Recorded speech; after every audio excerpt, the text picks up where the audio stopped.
Caleb McAllister struck a match against the porch rail, held the burning newspaper up to the wind, and let the flames eat every word before the ink could shame him twice. "Let 'em laugh," he said to the empty mountain.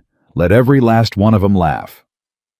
But 100 miles east, at a telegraph desk in a rail town, a woman named Hannah Brooks read that same notice and set down her pen.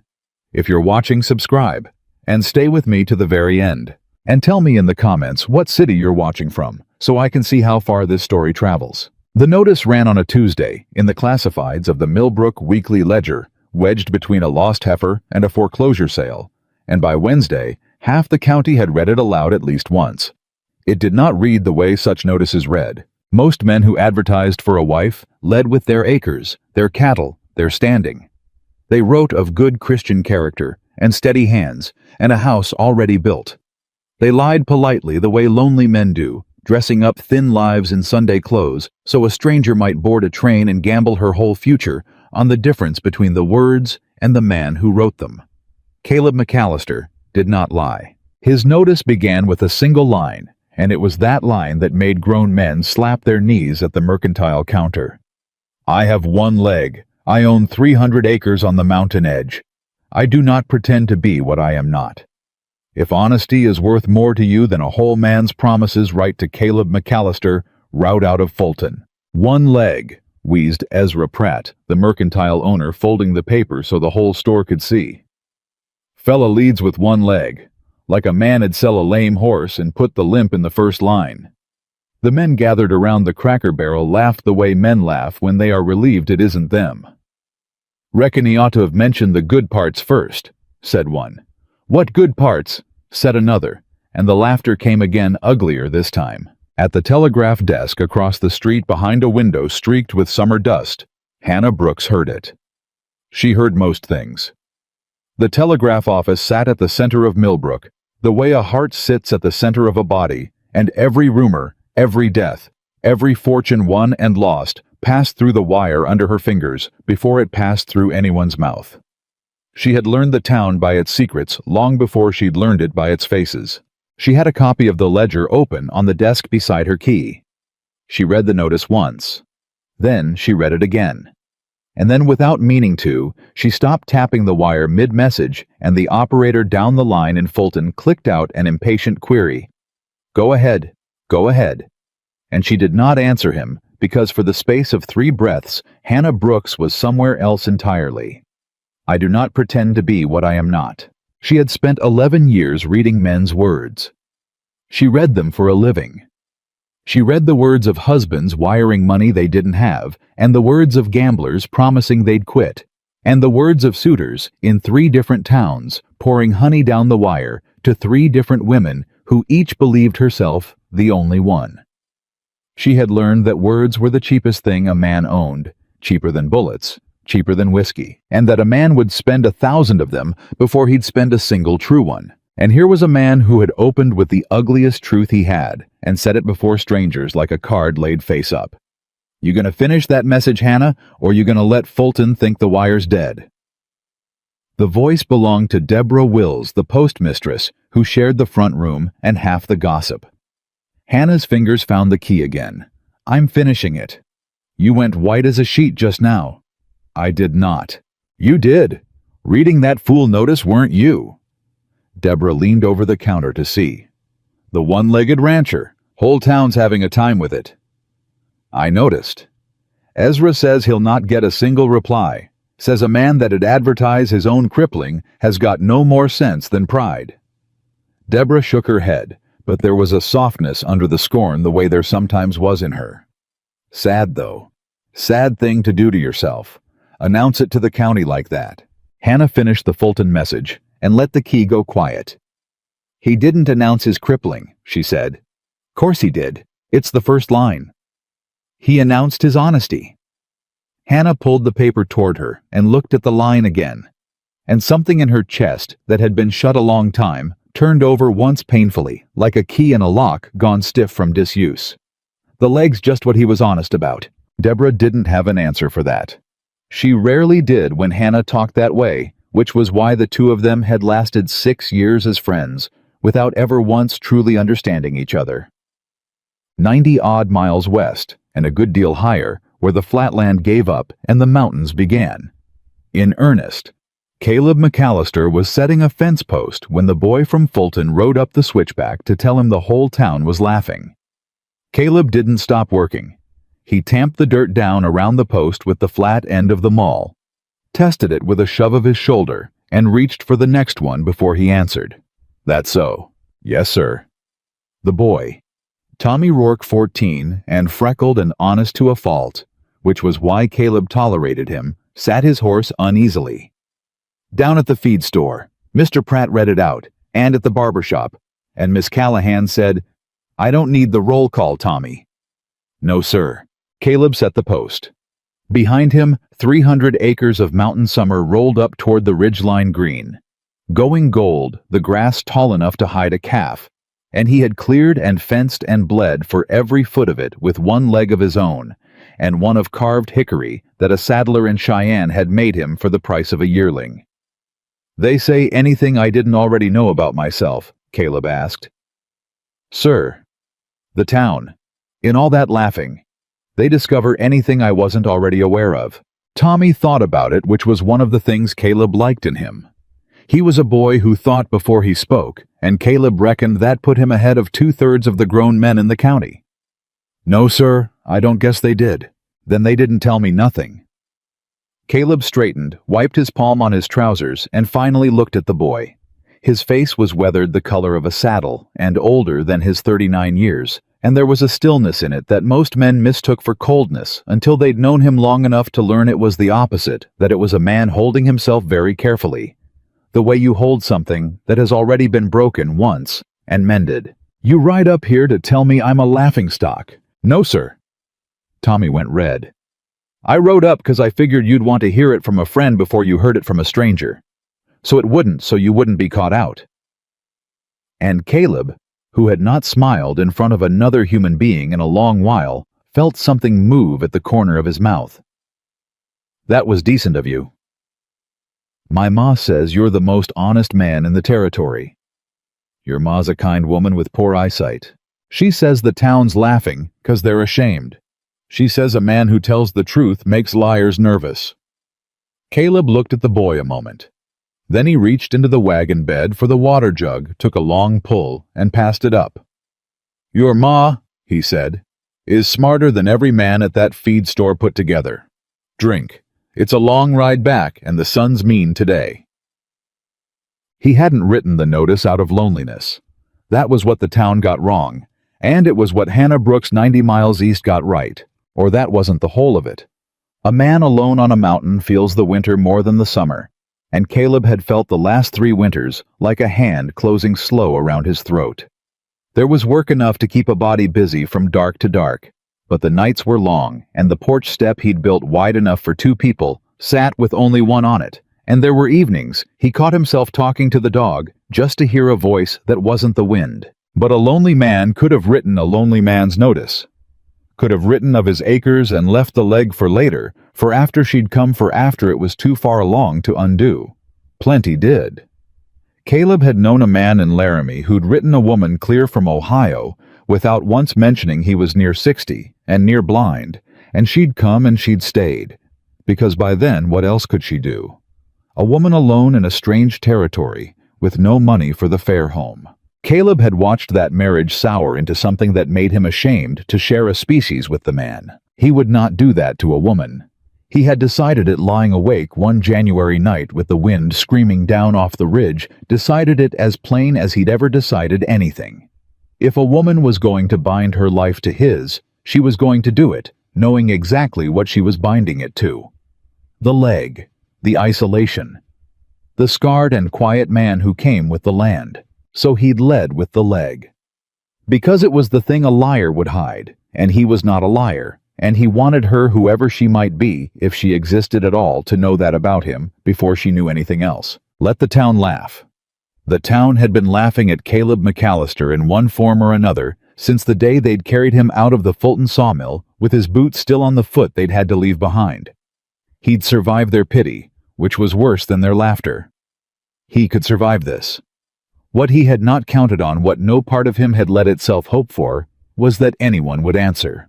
Oh, the letter came 11 days later. Tommy Rourke brought it up the switchback at a dead gallop, standing in his stirrups hollering before he was even in the yard. "Mr. McAllister.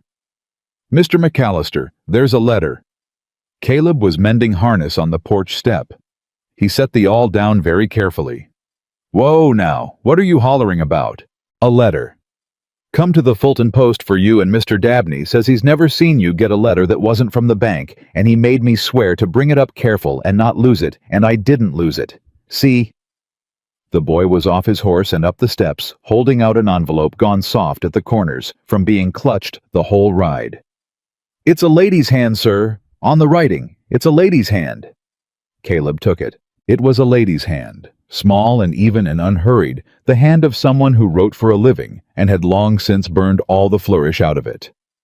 The direction read simply, "Mr. Caleb McAllister, route out of Fulton." There was no return name, but the postmark said Millbrook.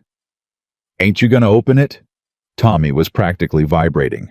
"In a minute." "But it's from a lady." "I can read the hand, same as you, Tommy." "Then open it."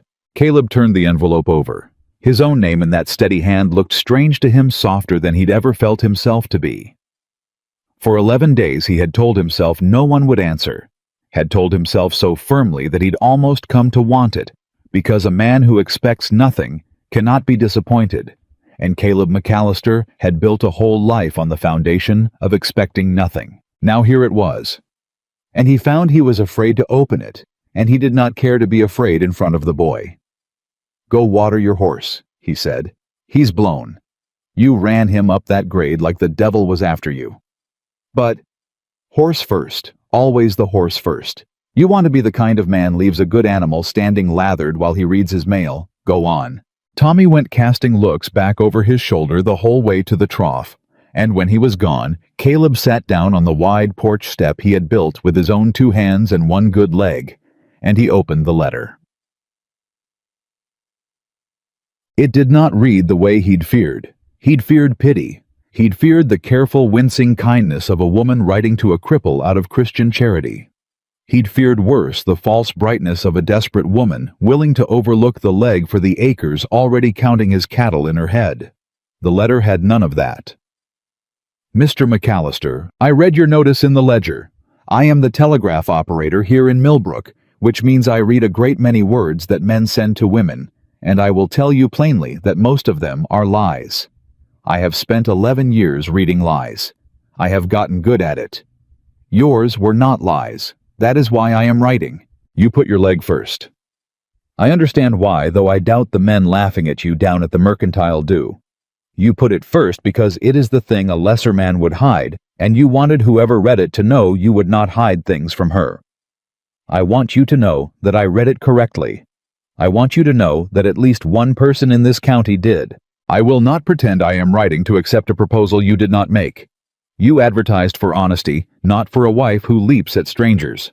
So let me be honest in return, since that seems to be the coin you deal in. I am 32 years old. My parents are dead. I have no beauty to speak of, and no fortune at all, and I have long since stopped expecting either love or its imitation, having watched too much of the imitation pass under my fingers on the wire. I value one thing above all others, and it is the thing you led with, and I did not believe I would find it advertised in a newspaper between a lost heifer and a bank sale. I do not know if we would suit. I know only that I would rather correspond with an honest man about the truth than with 100 liars about a dream. If you care to write back, I will read it. Hannah Brooks, Millbrook. Caleb read it 3 times. The first time fast, the way a man crosses a river he's afraid of. The second time, slow, weighing each line. The third time he read it aloud quietly to the mountain and the dog and the empty half of the porch step. And when he came to the line, "I want you to know that I read it correctly," his voice caught, and he had to stop, and he sat there a long moment with the paper in his weathered hands, and something wet standing in his eyes that he would have denied to any living soul. Because in 3 years on that mountain, in 11 days of laughter from a whole county, in a lifetime of being looked at first as a whole man to be envied, and then as a broken one to be pitied, no one had read him correctly. And a stranger, 90 miles east, A woman he had never seen had read him in a single line of newsprint, the way he had never in his life been read. "Mr. McAllister." Tommy was back, hat in hand, watching him with a boy's frank worry. "You all right, sir? You look—" "I'm fine, Tommy." "You're crying." "I'm not." "You are, though." "It's all right. My pa cried when my sister was born, and he's the toughest." "Tommy." Caleb folded the letter along its creases, slow and careful, and slid it back into the soft envelope, and he found his voice was not entirely steady when he spoke. "You ever done a thing that folks laughed at, really laughed, and you did it anyway, 'cause you knew it was right, even though everybody you knew told you it was fool's business?" Tommy considered this with his customary seriousness. "I gave my lunch to the Perkins kids most of last winter," he said, "'cause their pa drinks and there weren't food, and the other fellas said I was soft, called me names." "You keep giving it." "Yes, sir. They needed it worse'n I did." Caleb looked at the boy a long moment. "You gave your lunch to hungry children and the town called you soft," he said. "I told the truth about my own leg and the town called me a fool. Reckon you and I are in the same business, Tommy, and I reckon it's a better business than theirs, whatever they say at the feed store." He stood tucking the letter into his breast pocket over his heart, though he'd have died before he'd have named it that. "Now, I've got a letter to answer, and I want it done right, and I write slow. So you'll stay to supper, and you'll carry it down to the Fulton Post in the morning, and you'll guard it with your life. Can you do that?" Tommy's whole face lit like the sun coming over the ridge. "Yes, sir, with my life, sir." "Don't get carried away. It's a letter, not the mail train." But there was warmth in it, and the boy heard the warmth and grinned all the wider. "Go on and see to the chickens while there's light. I need to think on what I'm going to say." What he said in the end took him the better part of the night and 4 ruined sheets of paper. Caleb McAllister could set a fence line straight as a rifle shot across a mountain grade. He could birth a calf backward in a spring blizzard, could shoe a horse that had thrown 3 other men, could fell a tree so it dropped within a foot of where he'd called it. His hands knew 100 kinds of work. They did not know this. He sat at the plank table, with the lamp guttering and the dog asleep against his boot, the real one, and he tried 3 times to write something clever and threw all 3 away, because clever was a liar's tool, and he'd already told this woman he wasn't a liar. So in the end, he wrote the way he'd written the notice. Plain, true, the ugliest thing first. Miss Brooks. I have started this letter 4 times. I am better with a fence than a pen, so I will ask you to forgive the plainness of it. You are the only one who wrote. The whole county read that notice, and one person in it answered, and it was you, and you answered by telling me you read a great many lies, and mine were not among them. I have read your letter more times than I will admit to. I read it out loud to my dog, who was not much impressed, but I was. You said you have no beauty and no fortune. I did not ask for either. I have looked at beauty. A woman I was to marry before the accident was as fine to look at as anything in the territory, and when they carried me out of that mill without my leg, she looked at me exactly once and never came again. So I have no high opinion of beauty. It did not stand by me. I do not imagine it would stand by you either when the hard times came, and out here the hard times always come. You said you have stopped expecting love. I stopped too. 3 years back on this mountain, I stopped. I built a porch step wide enough for 2 because I am a stubborn fool who would not let go of the hope even after I'd told myself it was dead. I have sat on the one side of it for 3 years. I do not know if we would suit either. But I would rather find out with you who tells the truth than go on sitting alone on half a step out of pride. Tell me true things. I will tell you true things back. We will see where the truth takes us, since it seems to be the only road either of us trusts. I have 1 leg. I have 300 acres. And now I have your letter, which I am keeping, and which I read to my dog. Caleb McAllister.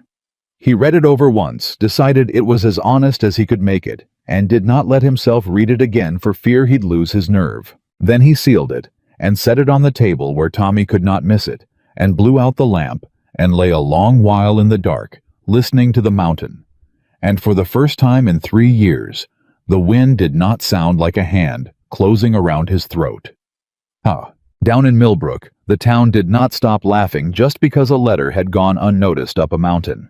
If anything, it got worse because word had leaked. Words always leaked in a town with a telegraph office and a postmistress that the one-legged rancher had gotten himself a reply. Somebody actually wrote him. Ezra Pratt was incredulous. Who in their right mind? Now Ezra, said Deborah Wills, who had brought the news precisely because she couldn't hold it and was now regretting the whole enterprise. It's not our business who wrote him. It's the whole county's business near about. Man advertises his own leg and some poor addled female answers it. Ezra shook his head. Be a mercy if the postmaster lost the thing. You watch your mouth, Ezra Pratt. The voice cut across the store like a blade, and every head turned. Hannah Brooks stood in the doorway with the light behind her, and she was not a large woman, nor a loud one, and in 6 years in Millbrook, she had never once raised her voice in that store or any other. She raised it now. You watch your mouth, she said again, and crossed the floor to the counter and set down her list of dry goods with a snap. The man told the truth about himself to a whole county, which is more than any soul in this store has ever done, and you sit here on your barrel and call him addled and a fool. Well, she looked around the room at Ezra, at the loafers by the Cracker Barrel, at the faces that had laughed. I'll tell you who wrote him since you're all so curious. I did. The silence was total. You, said Ezra. Me. You wrote, you answered the Hannah, you can't be. I read men's lies for a living, Ezra. 11 years of them straight off the wire. And in 11 years, that notice was the first true thing I ever read a man put his name to. Her voice did not shake. Her hands flat on the counter did not shake. So yes, I wrote him. And I'd thank you to keep his name and mine out of your mouth, unless you can say them with respect, because a man who leads with his ugliest truth has got more honor in his one leg than this whole town's got standing on two. She picked up her list. Now, I'll take my flour and my coffee, Mr. Pratt, and I'll take them from you same as always, because I hold no grudge against a man who's only ignorant. But you'll fill the order without the commentary. Do we understand each other? Ezra Pratt, who had run that store for 20 years and never once been made to feel small in it, filled the order without a word. And Deborah Wills, watching her friend, felt something she couldn't name. Half fear, half a fierce and startling pride, and thought not for the first time that she had never truly understood Hannah Brooks, and that maybe nobody in Millbrook ever had. The letters went back and forth across 90 miles of summer that year, like a slow current finding its channel. He wrote of the mountain, of the wind that came down off the ridge at dusk, and how it had frightened him his first winter, and how he'd come to need it. Of the fences, always the fences, and the calf he'd lost in a spring flood, and the 2 he'd saved. Of the porch step. Of the dog who was named Ruin, because he'd been a ruined-looking pup when Caleb found him half-drowned in a ditch, and because a man alone on a mountain develops a sense of humor about ruin. She wrote of the wire. Of the deaths that came through it, and the fortunes and the marriages announced, and the marriages ended. Of her parents gone in the same fever winter when she was 19, and how she'd learned the telegraph because it was the one trade a woman could get that didn't require her to smile at men she despised. Of the boarding house and the thin walls and the loneliness that was somehow worse in a town full of people than it would have been alone on a mountain. You are not alone in the loneliness, he wrote her once. That is the strange thing. I am 90 miles away on a mountain, and I read your letters, and I think there is another one. Another one who knows. Another one who knows, she wrote back. Yes. I did not think there was. Neither of them wrote the word that hung behind all the others. Neither of them flirted. Neither of them made promises. They had both spent their lives among promises, and they trusted the small true things far more than the large sweet ones trusted a man writing about a drowned dog he'd saved more than they'd ever have trusted a man writing about the color of their eyes. But somewhere in that summer of letters, without either of them ever saying it, the thing that neither would name took root and grew, the way the tall grass grew up. His mountain, quiet and green and impossible to stop.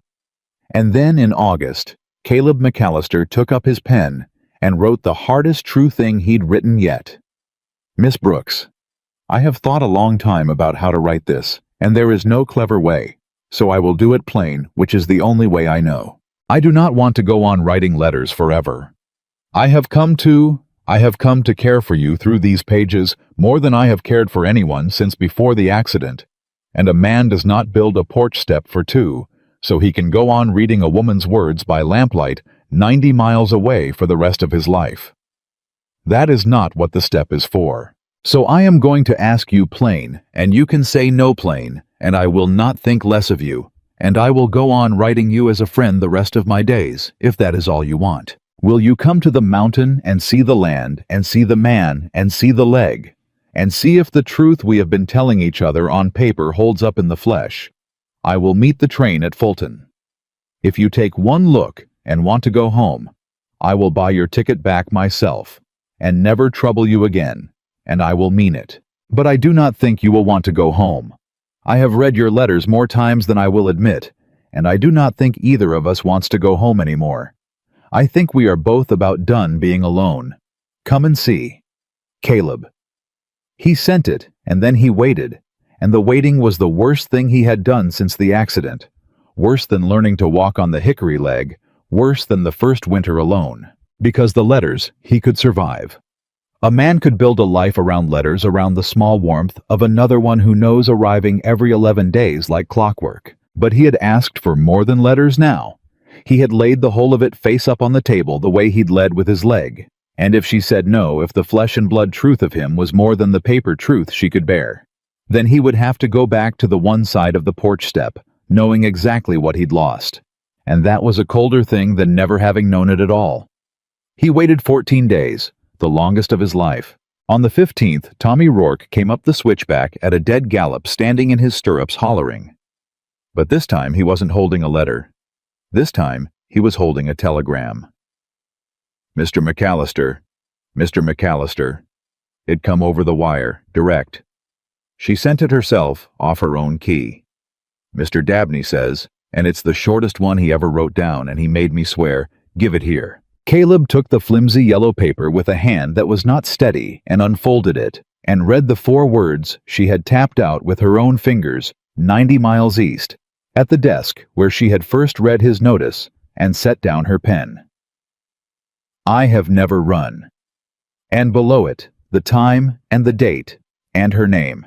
Caleb McAllister stood on the wide porch step he had built with his own 2 hands and 1 good leg, and he read those 4 words, and then he sat down slowly on the half of it that had been empty for 3 years, and he put his face in his weathered hands. And Tommy Rourke had the great good sense, the same sense that had made him bring bad news up a mountain so a friend wouldn't be caught out. The same sense that had made him give his lunch to hungry children through a whole hard winter, to turn his horse and ride a little way off and give the man his privacy, and say nothing at all about the tears. She had never run. Neither had he. And 90 miles east at the telegraph desk, where the whole thing had started, Hannah Brooks sat with her hand still resting on the key, listening to the town go about its ignorant business beyond the dusty window. And she was not afraid, and she was not laughing, and for the first time in 11 years of reading other people's words across the wire, she had sent 4 of her own that were the truest she had ever spoken. She was going to the mountain. She had already begun in the quiet of her own mind to pack. The packing did not go the way she'd imagined. Hannah Brooks had lived 11 years out of a single trunk and a carpet bag, and she had believed sitting at her key, with her hand still warm from sending those 4 words, that she could pack her whole life in an afternoon. She was wrong. Not because there was so much, because there was so little, and the little of it broke her heart to touch. You're really going, Deborah Wills said from the doorway of the boarding house room. She'd come up without knocking, which she never did, and Hannah understood from that alone that her friend was frightened. I'm really going. To a man you've never laid eyes on. On a mountain you've never seen. 90 miles from a single soul who knows your name. He knows my name. Hannah folded a shawl into the trunk. He's read it more times than he'll admit. His words, not mine. Hannah. Deborah crossed the little room and caught her by the wrist, and her grip was hard. Listen to me. I've watched 100 women board trains for men who wrote them pretty letters. You've watched them too off your own wire. Half of them we never heard from again. You told me that. You told me the wire goes quiet on a woman and you spend the rest of your life wondering. I remember telling you. Then how can you? Because he didn't write me pretty letters. Hannah turned, and there was something in her face that stopped Deborah cold, something that had not been there 6 months ago, before the notice, before the wire, before 4 words tapped out of her own hand. He wrote me true ones. There's a difference, and I've spent 11 years learning it, and I would stake my life on the difference. I am staking my life on it. That's exactly what I'm doing. Deborah's grip loosened. Her eyes had gone wet. And if you're wrong, then I'm wrong, and I'll have been braver being wrong than I ever was being safe. Hannah covered her friend's hand with her own. Deborah, I have been safe for 11 years. I have been so safe I stopped being alive. You know it. You've watched it. I read the whole world's joys and sorrows off that wire, and I felt none of them because feeling them would have meant admitting I had none of my own coming. Her voice thickened. He built a porch step wide enough for 2, and he sat on one side of it for 3 years out of a stubbornness that matched my own. I am done being safe. I'd rather be his kind of fool than the kind I've been. For a long moment, neither of them spoke. Then Deborah wiped her face with the heel of her hand, hard the way she did everything, and said, "Well, if you're going to be a fool, you'll not do it in that gray dress. You'll wear the blue. And I'm coming to the station to see you off, and if he's a scoundrel, you wire me 1 word, you wire me home, and I'll have the marshal on the next train before your trunk's off the platform. He's not a scoundrel. You wire me home anyway. Promise it." "I promise it." "And the blue dress." Hannah almost laughed, and the almost laugh cracked something loose in her chest that had been shut a very long time. And the blue dress. That should have been the end of it. It was not. Because when Hannah went down the next morning to book her passage, the Millbrook station master, a heavy-set man named Cobb, who had never once in 6 years looked at her as anything but the girl who ran the wire. He grudged paying for, leaned across his counter and said low, "You're the one answered that cripple's notice." Hannah set down her fare money. "I'm the one who answered Mr. McAllister's notice, yes. Word of advice free of charge." Cobb didn't touch the money. "That ticket's to Fulton. You know what's in Fulton besides your one-legged rancher? I imagine you'll tell me. The Fulton Sawmill." He said it like it meant something and watched her face to see if it did. "The one that took his leg. And the man that owns it. Vernon Slade." He leaned closer. "Slade's been trying to get McAllister's 300 acres for 6 years. Water rights. There's a creek runs off that mountain, feeds half the valley, and it crosses McAllister's land, and Slade wants it, and McAllister won't sell, and Slade is not a man accustomed to, won't." The station went very quiet around them. A fly buzzed against the window glass. "That's not my business," Hannah said, and heard how thin it sounded. "It's about to be." Cobb finally took the money, slow counting it. "You marry that man, you marry his fight. And Slade fights dirty miss. Ask anyone in Fulton how McAllister came to lose his leg in the first place, and then ask him why the inquest never went nowhere. Ask him that." He slid her the ticket. "Fulton, one way. Enjoy the ride." Hannah took the ticket with a hand she willed not to shake, and she did not give Cobb the satisfaction of a single question, and she walked out onto the platform, with her spine straight as a rail line. But inside the 4 calm words she had sent, "I have never run," had begun to feel less like a vow, and more like a dare. She'd flung at a thing she couldn't see. Ask him how McAllister came to lose his leg, and then ask him why the inquest never went nowhere. The train was 2 days, with a change at the junction, and Hannah spent the whole of it turning Cobb's words over the way she'd once turned Caleb's notice over, reading them for the lie in them, or the truth. She could not find the lie. That was what frightened her. Cobb was a small, mean man, and small, mean men lied for sport, but there had been no sport in his face when he'd said water rights. There'd been something almost like a warning. As if even Cobb, who hated her, hadn't been able to let her board that train without telling her what she was riding toward. She had 11 years of The Wire behind her, and The Wire had taught her one iron law: money. Moving quietly is the most dangerous thing in the world. A man who wants your land and can't buy it will find another way to take it, and the other ways are always worse. Caleb hadn't written a word about any of it. Not one line in a whole summer of true letters. Not the sawmill, not Vernon Slade, not the water, not the inquest that went nowhere. By the time the train pulled into Fulton, in the long gold light of a summer evening, Hannah Brooks had decided two things, and decided them hard. The first was that she was still going to the mountain. The second was that the first true thing she said to Caleb McAllister face to face after 90 miles and a summer of paper was not going to be hello. She saw him before the train had fully stopped. He was standing at the far end of the platform, apart from the small knot of people waiting, his hat in his hands, and he was not looking at the train windows the way the others were searching.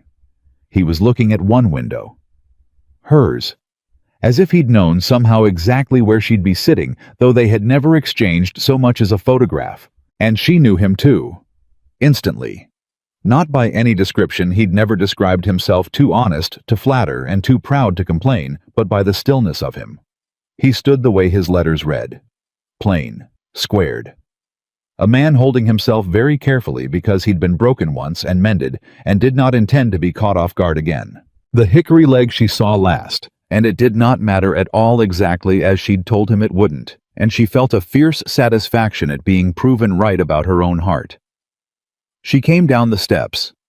He came forward to meet her, one hand out for her carpet bag, and he stopped an arm's length away, and for a moment neither of them said anything, because there was too much, and none of it would fit in a station full of strangers. Then Caleb McAllister said, quiet the way he'd said it in his letter, the way she'd known he would, "You didn't run."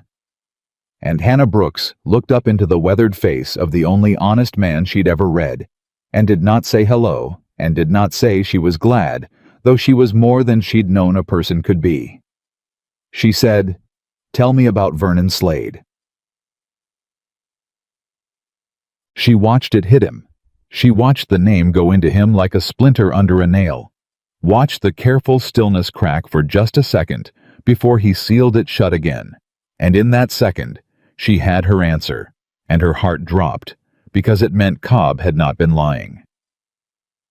"Where'd you hear that name?" Caleb said. "Millbrook Station, from a small mean man who took my fare and gave me a warning I didn't ask for." She did not let go of his eyes. "He said you lost your leg in Slade's sawmill. He said Slade's wanted your 300 acres for 6 years. He said there was an inquest that went nowhere. And he said if I married you, I married your fight." She drew a breath. "You wrote me a whole summer of true things, Caleb McAllister. You told me about a drowned dog and a dead calf and a porch step. You never once told me a man was trying to take your land." For a moment she thought he'd deny it. She almost hoped he would, because a denial she could catch, a denial she'd know how to read. He didn't deny it. He set her carpetbag down on the platform slow, and he straightened, and he looked at her the way she imagined he looked at a fence line that had gone crooked in the frost, squarely without flinching, taking the true measure of a hard thing. "You're right," he said. "I didn't tell you, and I owe you the why of it, and the why is not a good one, so I'll give it to you plain, and you can judge it." He turned his hat once in his hands. "I didn't tell you because I wanted one thing in my life that Slade hadn't touched. I wanted the letters to be clean of him. Every acre I own, he's put his shadow on. The creek, the mill, my own leg, there's not a piece of my life that man hasn't reached into." His jaw worked. "And then your letters started coming, and they were the one thing that was mine, and only mine, and I could not bear to let his name into them. So I kept him out. That was selfish, and it was a kind of lie by leaving out, and you caught it inside of 2 minutes on this platform, which is exactly why I wrote you, and not some woman who couldn't." He looked at her steadily. "I should have told you. I'm telling you now. Ask me anything you want, and I'll answer it true right here, before you set one foot toward that mountain. And if the answer sends you back on the next train, I'll buy the ticket like I said, and I'll have earned it." Hannah Brooks stood on the Fulton platform in the blue dress Deborah had made her wear, and she looked at this man who had lied to her only by loving her too carefully, and she felt the last of Cobb's poison go out of her. "That," she said, "is the most honest lie I ever heard a man confess to.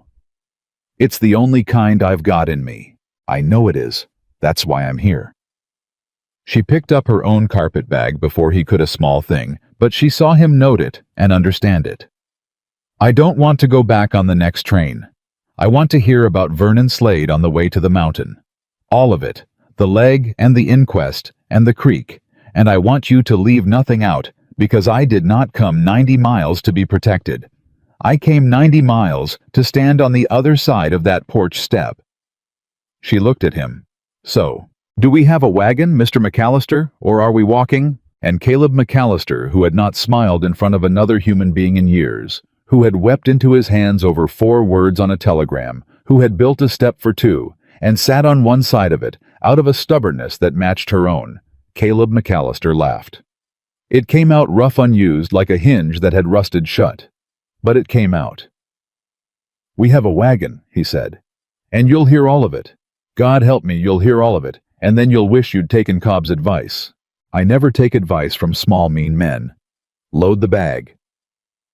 "Kag," he told her on the road. The wagon climbed out of Fulton and into the long grades toward the mountain, and Caleb held the lines loose in his weathered hands and told Hannah Brooks the thing he had kept out of a whole summer of letters, and she listened the way she'd learned to listen at the wire, for the truth under the words and the lie under the truth, and finding this time that there was no lie at all. Only a wound a man had been carrying so long, he'd learned to walk without limping on it. He'd come to the valley at 22, he said, with 2 good legs and a dead father's savings sewn into his coat. He'd meant to ranch. He'd bought the 300 acres cheap because they ran steep up the mountain and no one else wanted the grade, no one but a fool willing to fence a slope, and Caleb had been that fool and he'd been proud of it. What he hadn't known buying it was the creek. "Runs down off the high ridge," he said, nodding up toward the country ahead of them gone blue with distance. "Crosses the top of my land north to south before it drops into the valley. Every farm in that valley drinks off that creek. Every head of cattle. The mill runs off it. And the law of it, the law of water in this territory, is that the man whose land the creek crosses highest has got the say. Upstream rights. And that's me. That water's mine to use first, and to dam if I've a mind to, and to sell the use of if I choose. 300 acres of steep grade nobody wanted, and it turned out to hold the throat of the whole valley in its hand." "And Slade wants the throat," Hannah said. "Slade owns everything downstream of it. The mill, 2,000 acres of the flat, half the town of Fulton one way or another holds paper he signed." Caleb's hands tightened on the lines. "For 6 years he's offered to buy me out. Started fair. Got less fair. 2 years back he offered me 4 times what the land's worth, and I said no, and that's when it stopped being about money." "What happened 2 years back?" "My leg happened before that. 4 years back." He was quiet a moment, and the wagon wheels turned, and Hannah did not push him, because she'd learned at the wire that the truest things come when you stop pulling on them. "I worked winters at the mill," Caleb said finally. "Everybody did. Ranch don't pay in the cold months, and Slade's mill was the only wage in the valley. I'd worked it 3 seasons, careful no trouble. And then one January, I'd been fighting Slade over the water he'd sent men to survey a dam site on my land without my leave, and I'd run 'em off, and there'd been words." He kept his eyes on the road. 2 days after the words, the big saw through of the guard came loose. On the saw I'd run safe for 3 seasons. Came loose while I was feeding it. And I went down, and the saw came with me, and by the time they got it stopped, I had 1 leg and a boot they buried with the foot still in it. Hannah did not gasp. She'd heard too many terrible things off the wire to gasp at a true one told plain. But her hand resting on the wagon seat between them closed slowly into a fist. "The guard came loose," she said. 2 days after you crossed Vernon Slade." "That's right." "And the inquest went nowhere. Slade owns the coroner's paper same as everybody's." Caleb's voice was flat, worn smooth by 4 years of carrying it. The finding was operator error. Said I fed it careless. Said a careful man keeps his guard checked, and I hadn't, and it was my own fault, and the mill bore no liability. He glanced at her once. There were men saw that guard sound the night before, 2 of them. Neither would say so at the inquest, and I don't blame 'em, because both of 'em had families, and both of 'em owed Slade paper, and a man'll swallow a lot to keep a roof over his children. I'd have done the same in their place. I don't hold it against 'em. But you know. I know. He said it without heat, which was somehow worse than if he'd raged. I know the way you know a thing you can't prove and never will. Slade took my leg to soften me up, and it didn't work because I came off that mill floor meaner than I went on, and I built my ranch on one leg out of pure spite as much as anything to prove to that man he couldn't grind me down. And he spent the 4 years since trying to prove he can. He shook the lines, and the horses leaned into the grade. So that's Vernon Slade, Miss Brooks. That's the fight you married. And you had a right to know it before you climbed on this wagon, and I'm ashamed I let a station master tell you instead of me. What shall we? Hannah was quiet a long moment. The wagon climbed. I haven't married anything yet, she said finally. Caleb's hands went still on the lines. No, he said. No, you haven't. I misspoke. I said I haven't yet. She turned on the seat to look at him full. There's a difference between haven't and won't. Caleb McAllister, and you of all men, ought to know how much a single word can carry, because you built our whole acquaintance on one true line in a newspaper. Her voice was steady. I came to see the land, and the man, and the leg. You've given me the leg now, the true story of it, which is more than the leg itself. So drive on. I've seen nothing yet that sends me back to Millbrook. I've seen a man who fought a thief for 6 years on one leg and never once whined about it in a letter. That's not a thing that sends a woman home. That's a thing that makes her wonder why she waited 32 years to find it.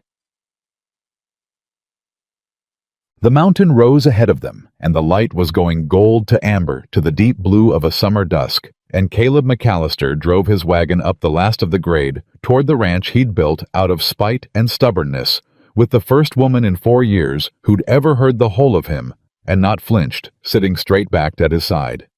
He did not say anything for a while. Then he said low, Ruin's going to like you. The dog. The dog. He's a poor judge of most everything, but he's got a nose for honest people, runs from the rest. A pause. He'll take one look at you and never leave your side. I'd bet the ranch on it. Don't bet the ranch, Hannah said. Slade wants it bad enough already. And Caleb McAllister laughed for the second time in one evening, rough and rusty and real, and up ahead, through the last of the light, the shape of the ranch came clear against the mountain. The barn he'd built by hand. The fences straight as rifle shots, and the wide wooden porch step waiting with room on it for 2. Ruin took one look at her and never left her side. The dog came off the porch like a shot when the wagon rolled into the yard and Caleb tensed. Ruin did not love strangers. Ruin had run a land surveyor clean off the property the spring before, but the dog pulled up short. 3 feet from Hannah sat down hard in the dust and looked up at her with his whole disreputable heart in his eyes. Well, Caleb said, I'll be. You said you'd bet the ranch. Good thing I didn't. He came around to hand her down, and she let him this time, and his hand was rough and warm and steady, and when her feet touched the ground of his mountain for the first time, she felt something settle in her that had been unsettled her whole life. She did not say so. There'd be time for saying so. He showed her the barn, and the well, and the 2 milk cows, and the horses, and the chickens. And last of all, when the dark had truly come down, and the stars had opened up over the ridge in a way she'd never seen in a town, he showed her the porch step.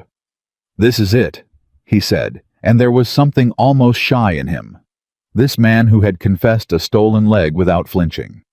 The famous step, wide enough for 2, sat on the one side of it 3 years telling myself I was a fool. Hannah looked at it a long moment. Then she sat down on the empty side. The side that had been empty 3 years. It's a good step, she said.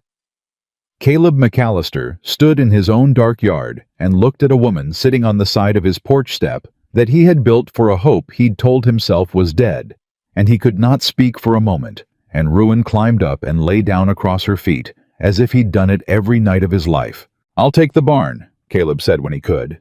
"You'll have the house. There's a bolt on the inside of the door, and I'll not come near it. We're not married, and I'll not have you sleeping under my roof with your reputation in question. Come morning, I'll drive you to the Parsons if you want it, or drive you back to the train if you don't, and either way I'll have wronged no one." He paused. "That's how it'll be. Honest and above board, same as everything else between us." And Hannah Brooks, sitting on the good step under the mountain stars with a ruined dog across her feet, understood that she was never going back to Millbrook, and that she had known it since 4 words went out under her own hand off her own key, and that the knowing was the least afraid she'd ever been. "The Parsons," she said. "In the morning, if you'll have me." Caleb went very still. "You've been here 2 hours. I've been here a summer. The 2 hours are just my body catching up to my letters." She looked at him steady. "You asked me to come and see the land and the man and the leg. I've seen them. I've seen your dog choose me, and your fences run straight, and your steps sit empty 3 years because you're as stubborn as I am. What else is there to see, Caleb? What would waiting show me that I don't already know?" He opened his mouth, closed it. "Nothing," he admitted. "Not a thing. Then the Parsons, in the morning." She reached down and scratched Ruin between the ears, and the dog groaned with pleasure, and she smiled the first full smile she'd smiled in longer than she could remember. "Now go sleep in your barn, Mr. McAllister, before you say something clever and ruin it. You've been honest all night. Don't spoil your record." He laughed once more, the sound coming easier now 3 times in one evening after years of silence, and he tipped his hat to her, the way a man tips his hat to something he means to honor, and he went to the barn. And that would have been the end of it, and a good end, the best end either of them had ever hoped for. Except that in the deep of the night, Ruin came up off Hannah's floor snarling, and a orange light was flickering against the window that had no business flickering, and somewhere out in the dark, a man's voice was laughing. Not Caleb's rough, rusty laugh, but a cruel one, a satisfied one, and by the time Hannah got the door open, the whole west fence line was burning.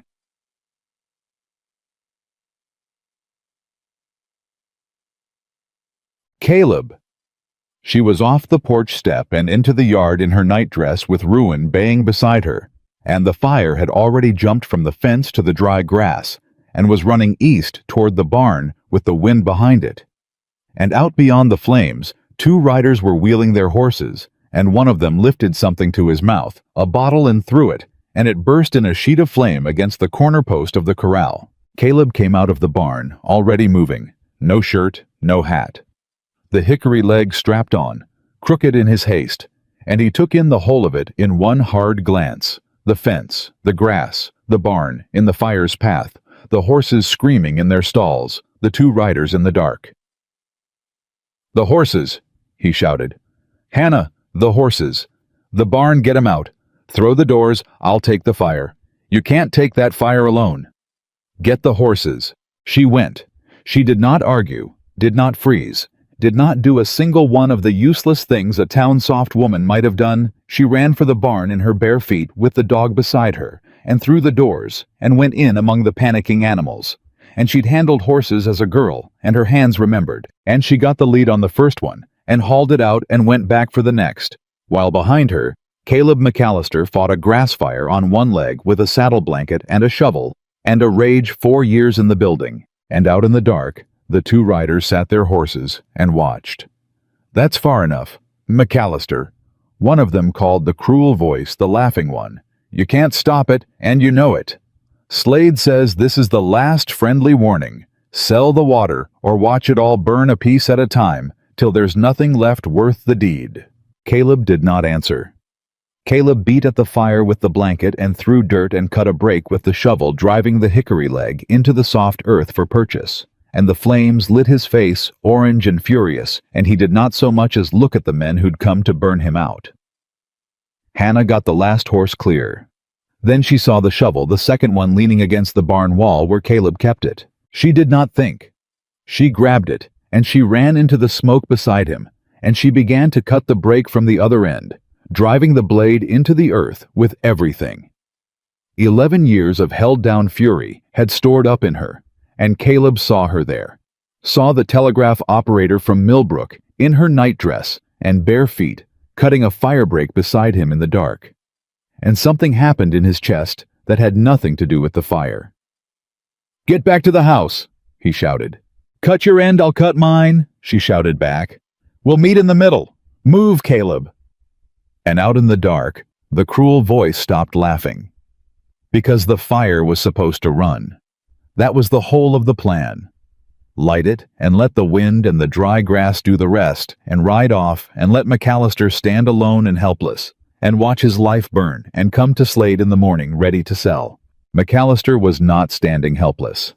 McAllister was cutting a break on one leg with a woman in a nightdress, and between the two of them, and the dog dragging burning brush clear in his teeth, and the wind that shifted, as wind will, as wind did, just enough the break held. The fire caught the cut earth and found nothing to eat, and guttered and dropped and died along the line they'd made. And the barn stood, and the horses stood safe in the yard, and the west fence was gone, and 40 acres of grass were black and smoking. But the ranch stood.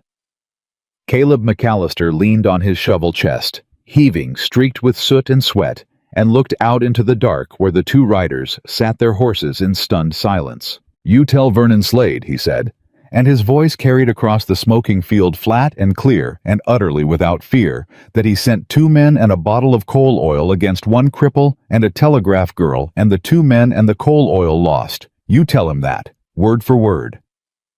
The cruel voice found itself again, but it was rattled now, and it showed. "This ain't over, McAllister." "No," Caleb agreed. "It ain't. But it went worse for you tonight than you planned, and you'll have to explain that to Slade, and I don't envy you the telling. Now get off my land before my dog decides your horse looks tastier than the fire did." Ruin on cue loosed a snarl from the dark that would have curdled milk, and the 2 riders wheeled their horses and were gone, and the sound of their hoofbeats faded down the mountain until there was nothing left but the crackle of dying embers, and the 2 of them standing in the ruin of the field. For a long moment, neither spoke. Then Hannah Brooks dropped her shovel and turned to Caleb, and he saw that she was shaking now. Now that it was over. Now that it was safe to shake, and he crossed the black ground to her, and she came into his arms, without either of them deciding it, and he held her there in the smoke and the starlight, both of them filthy and scorched and alive. "You cut the brake," he said into her hair, wondering. "You ran into a fire and cut the brake. You said meet in this middle." She was crying now and laughing the 2 things at once, the way he had wept and laughed over a telegram. "So I cut to the middle. That's how it's going to be, isn't it? You cut your end and I cut mine, and we meet in the middle." "Yeah," Caleb McAllister said, and his own voice was not steady, and he did not care. "Yeah, that's exactly how it's going to be." They were married by the Fulton parson at 9 o'clock the next morning. Black-streaked hands and all, because Hannah had refused to wash the soot off first. "I want the parson to see it," she'd said, driving down the mountain beside Caleb with Ruin standing in the wagon bed. "I want it in the record. Married the morning after they burned us, still smelling of the smoke. Let it be written down somewhere that we started on a burned field and got married anyhow. I'm a telegraph operator, Caleb. I believe in the record." The parson. A thin-tired, decent man named Ambrose who owed Vernon Slade no paper, and was therefore one of the few genuinely free men in Fulton, looked at the 2 of them standing in his little parlor covered in soot, and looked at the dog and did not ask a single question. "I heard there was a fire on the mountain last night," was all he said. "There was," Caleb said. "Slade's men. I couldn't prove it in a court, and neither could you." "No?" Ambrose opened his book. "No, I don't suppose either of us could." He looked at Hannah. "You know what you're marrying into, miss the land, the water, the man Slade spent 6 years trying to break. You know all of it." "I know all of it," Hannah said. "He told me himself on the wagon up, the leg and the inquest and the creek. He left nothing out. He's incapable of leaving things out. It took him a whole summer of letters just to work up to keeping one thing back, and he confessed even that inside of 2 minutes when I called him on it. She looked at Caleb, and her sooty face was fierce and certain and unafraid. I'm not marrying a man who's easy to love, Parson. I'm marrying a man who's impossible to lie to. After 11 years reading other people's lies, you can't imagine what a mercy that is. Ambrose looked at her a long moment. Then something in his tired face eased, and he nodded, and he began to read the words. And Caleb McAllister standing in a country parson's parlor with soot on his hands and a stolen leg and a dead man's saw in his memory. And Vernon Slade's whole shadow across his future took the hand of the only woman in the county who'd read him correctly and made his vows in a voice that did not shake, and heard her make hers back in the clear, steady voice she'd learned tapping other people's fates across 90 miles of wire. When it was done, Ambrose closed his book. You'll want to be careful now, he said quietly. Both of you. A man like Slade, when the fire doesn't work, he doesn't stop. He changes tactics. He'll try the water rights in the courts, or the deed, or worse. Fire's the crude tool. When the crude tool fails, men like Slade reach for the law, and the law's the one weapon he's got more of than you do. Let him reach for the law, Hannah said, and something in her voice made both men look at her. The law's made of words, Parson. Deeds and filings and clerk's records and things a man puts his name to. Words carried on wires and written in books. She tucked her arm through her husband's. Words are the one thing on God's earth I know better than Vernon Slade. He's welcome to try me on words. Let him. I've been waiting 11 years for a fight worth having. And Caleb McAllister looked down at his brand new wife, the telegraph girl who'd cut a fire break in her nightdress, and married him in the soot, and just declared war on the richest man in the valley, in a Fulton parlor, before the ink was dry on her own wedding lines, and he understood with a certainty that went all the way to the hickory foot he stood on, that Vernon Slade had made the worst mistake of his life the night he sent 2 men and a bottle of coal oil up that mountain. Because for 4 years, Slade had been fighting one stubborn cripple alone. He was not fighting one anymore. The war Slade got was not the war he'd prepared for. He'd braced for a stubborn man to break slower or faster. He had not braced for a woman who understood better than any lawyer in the territory that every crooked thing a man does leaves a trail of paper behind it, and that the paper can be read. It started 3 days after the wedding, when Hannah McAllister. Now, though, she'd have to say it aloud 100 times before it stopped feeling stolen, sat Caleb down at the plank table with a stub of pencil and a sheet of butcher paper and said, "Tell me everything Vernon Slade has ever put his name to." Caleb looked at her like she'd asked him to recite the Psalms backward. His name to? What do you mean his name to? I mean paper, deeds, contracts, water filings, the Mills coroner report on your leg, the survey he ran on your land without your leave. Every document that exists in this valley with Vernon Slade's signature on the bottom of it. She smoothed the butcher paper flat. A man like Slade doesn't steal with his hands, Caleb. He steals with his pen, and a pen leaves a trail.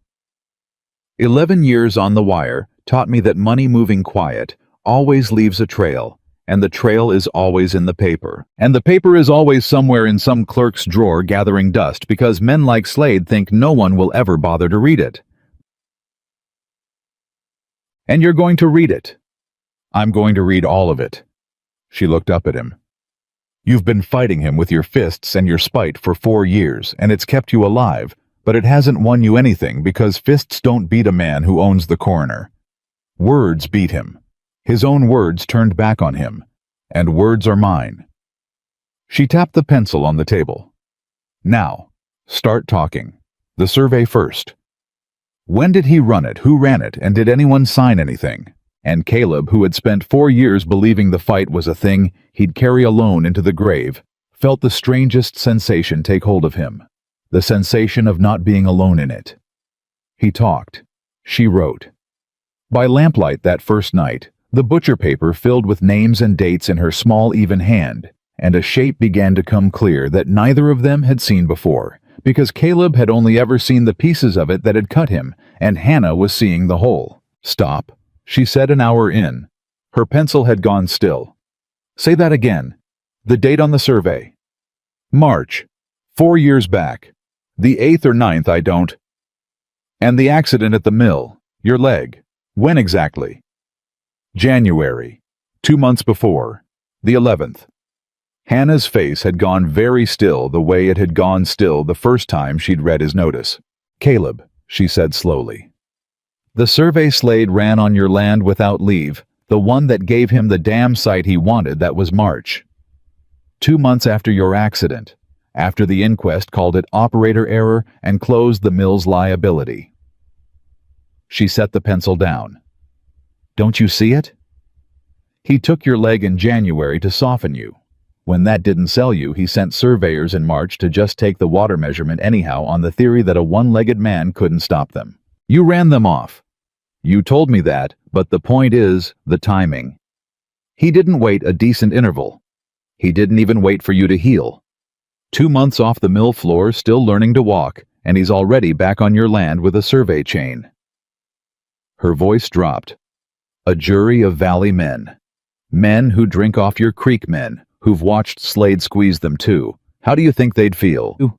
Hearing a rich man ran a survey across a crippled neighbor's land 8 weeks after his own mill took the leg. Caleb stared at her.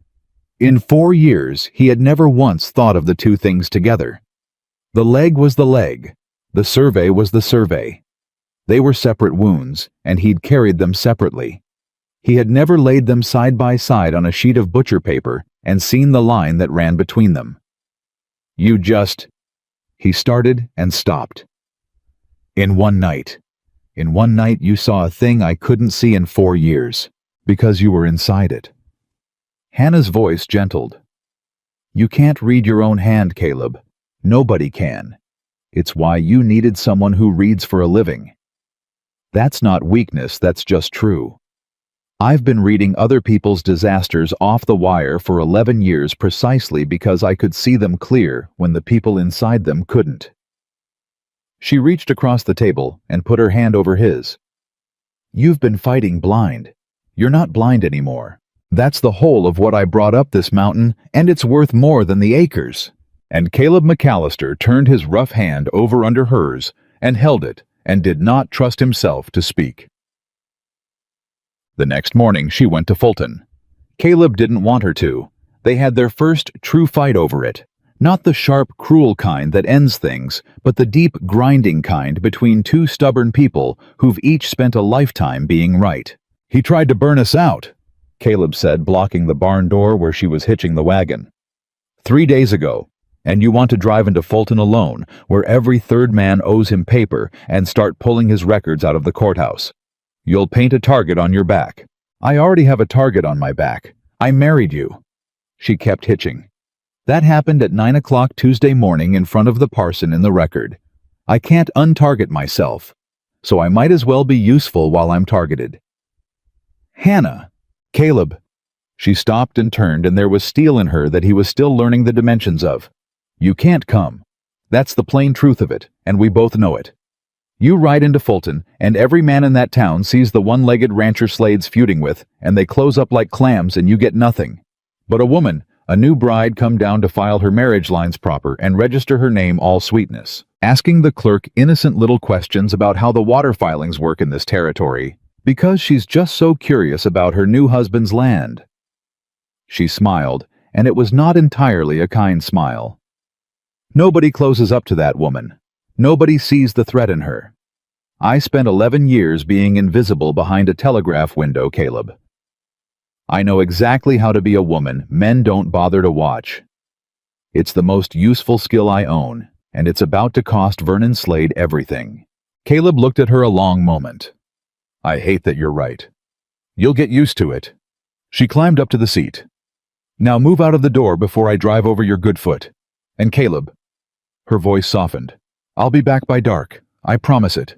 If I'm not back by dark, then you come, and you bring the dog, and you bring the rifle.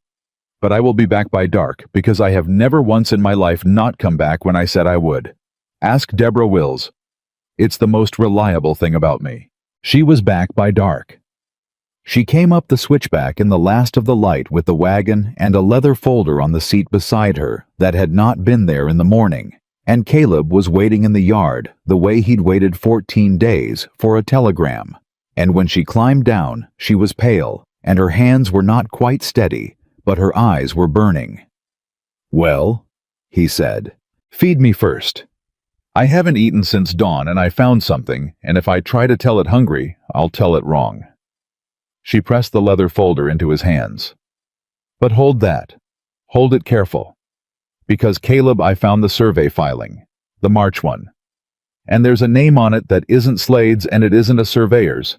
And when I tell you whose it is, you're going to want to ride down that mountain tonight and I'm going to need you not to." Caleb looked down at the folder in his hands. "Whose name?" "Feed me first." "Hannah. Whose name?"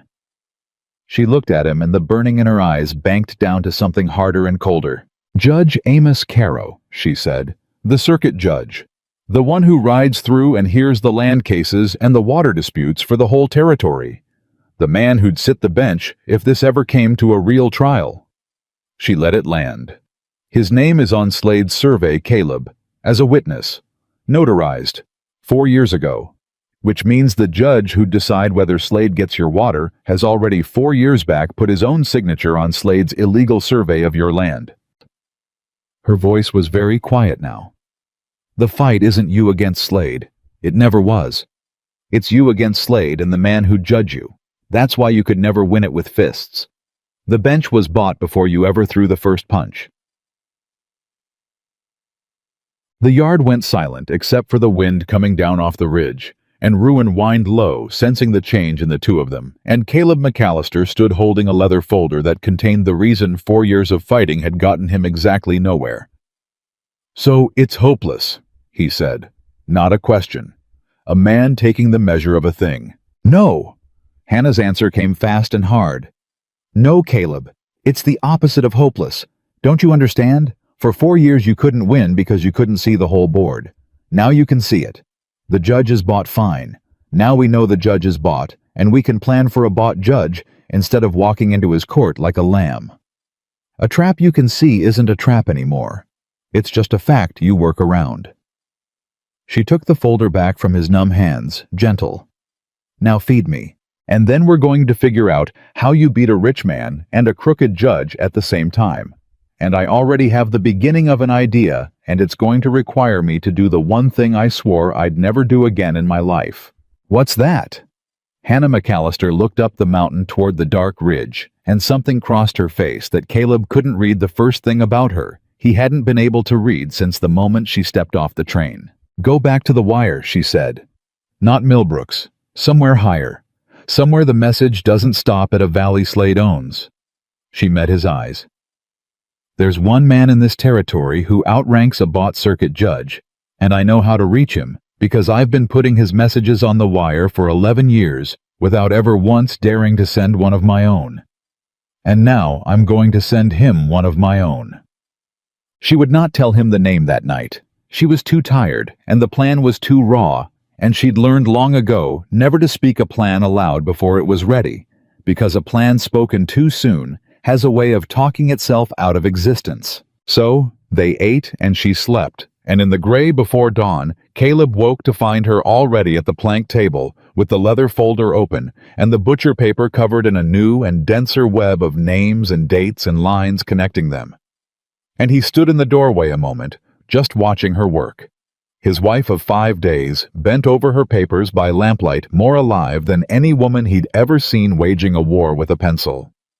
"You're staring," she said without looking up. "I am. Stare later. Come look at this." She jabbed the pencil at the paper. I sat up thinking. Slade's whole scheme rests on 3 legs, same as a stool. The first leg is money. He's rich, he can outspend you and outweight you. Can't fight that. He'll always have more money. The second leg is the Judge Caro's bought, so the local court's rigged. Can't fight that either, not in Caro's own court. But the third leg, she tapped hard. The third leg is that nobody's watching. That's the whole thing, Caleb. Everything Slade's done, he's done in the dark. The loose saw guard nobody would testify to. The survey run when a crippled man couldn't stop it. The fire in the middle of the night with two men who thought no one but you would ever see. His whole power rests on nobody outside this valley ever looking too close. She looked up and her eyes were fierce. So we take away the third leg. We make somebody watch, somebody higher than Caro, somebody Slade's money can't reach and Caro's bench can't overrule. And the stool falls over. The man higher than Caro. The Federal Land Office. Hannah said it quietly like a card laid face up. The creek's an interstate water source. Caleb, it crosses a territorial line up on the high ridge before it drops into the valley, doesn't it? You told me. North of your high fence. Caleb went still. It does. Crosses into the next territory for maybe a quarter mile before it comes back down onto my land. Then it's not a valley matter. It's not even a territorial matter. Water that crosses a territorial line falls under the Federal Land Office and the U.S. Commissioner, and no circuit judge, bought or honest, has jurisdiction over federal water. Caro can't touch it. Slade's money can't reach a federal commissioner in the capital who's never heard either of their names. She sat back. For 6 years, Slade's fought you like it's a valley fight, because in a valley fight, he holds every card. But it was never a valley fight. It's a federal fight. He just prayed you'd never figure that out, because the day you did all his money and his bought judge stopped being worth a plugged nickel. She smiled that hard smile. And you never would have figured it out. Not in 100 years. Because you were fighting with your fists and your spite, and this was never a thing fists could reach. It needed somebody who'd spent 11 years learning exactly which wire a message travels down to land on the right desk in the Capitol. It needed me. Caleb sat down slowly across from her. You've been my wife 5 days, he said. And you've already found the one thing that could end it. The thing I couldn't find in 6 years.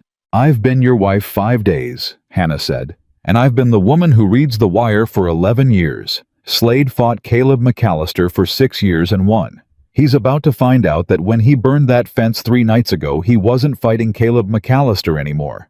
He was fighting Caleb McAllister in the Telegraph. She stood and gathered the papers, and her hands were steady now, all the tiredness burned off. Hitch the wagon, not to Fulton this time. Fulton's wire runs through Slade's Valley, and I won't trust a word to it. We're going to the junction, the rail junction 2 towns over, where the federal wire runs straight to the Capitol and doesn't touch a single mile of Slade's country. She looked at him. I'm going to send a message to the U.S. Land Commissioner requesting a federal survey of an interstate water source. And I'm going to sign it. And once that message is on the federal wire, Vernon Slade cannot stop it, cannot buy it, and cannot burn it. It'll be in the Capitol by nightfall. And then Caleb. Then we wait for the one thing Slade spent 6 years making sure never happened. We wait for somebody to come and look. Pakuki. They did not make it to the junction unwatched.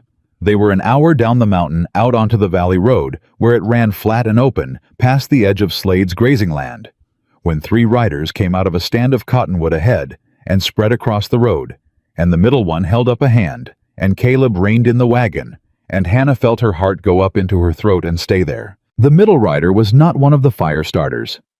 This was a bigger man, older, heavier, with a good coat and a good horse, and the soft, unhurried manner of a man who has never in his life had to hurry for anyone. It was the first time Hannah had laid eyes on him, but she knew him before he opened his mouth. She'd known him for 6 months off the wire from the shape of the thing he'd built. Vernon Slade, she said. The big man's eyes moved to her, mild and curious, and he touched his hat brim with a courtesy that was worse than any threat. Mrs. McAllister, I don't believe we've been introduced, though. I confess I've been curious about you. The telegraph girl from Millbrook, who answered a cripple's notice. He said cripple the way another man might say, dear friend, gently, almost fondly, and it was the cruelest thing Hannah had ever heard, that gentleness. I've been hearing the most remarkable things. That you drove into Fulton yesterday and spent 3 hours in the county clerk's office. That you asked a great many questions about water filings. That you left with a folder. He smiled. You've been busy for a bride of 5 days. Caleb's hand had moved slow toward the rifle under the wagon seat, and Slade's eyes flicked to it amused. I wouldn't, Caleb, truly. There are 3 of us, and you're a poor shot on your best day, and this isn't that. I didn't ride out here for gunplay. I rode out to talk to your wife since she seems to be the one making the decisions now, and I'll say this for you, you married up. Considerably up. She's found more of my business in 1 day at a clerk's desk than you found in 6 years of glaring at me across the valley. He turned back to Hannah, and the amusement drained out of his face, and what was left underneath was flat and cold and patient as a snake. Which is exactly why I'm here. You're a clever woman, Mrs. McAllister. Clever enough, I'd wager, to have already worked out that Amos Caro's name is on my survey. Clever enough to be thinking about jurisdictions right now. Clever enough maybe to be driving toward a certain rail junction with a certain message you'd rather not send from Fulton. The road went very quiet. Hannah did not let a single thing show on her face. 11 years behind a telegraph window had made her the best card player in 3 counties, and she played the best hand of her life sitting on a wagon seat with a coal oil arsonist smiling at her. You've had someone watching us, she said flat. I have people everywhere, Mrs. McAllister. It's what money buys. Not loyalty. Loyalty's expensive and unreliable. Just eyes. Cheap, plentiful eyes. Slade shifted in his saddle. So let me save us all a great deal of unpleasantness. I know what you've figured out. I know where you're driving. And I'm going to offer you something I've never offered your husband in 6 years, because your husband is a stubborn fool, and you are not. He leaned forward. I'll buy the water rights at 10 times the land's value.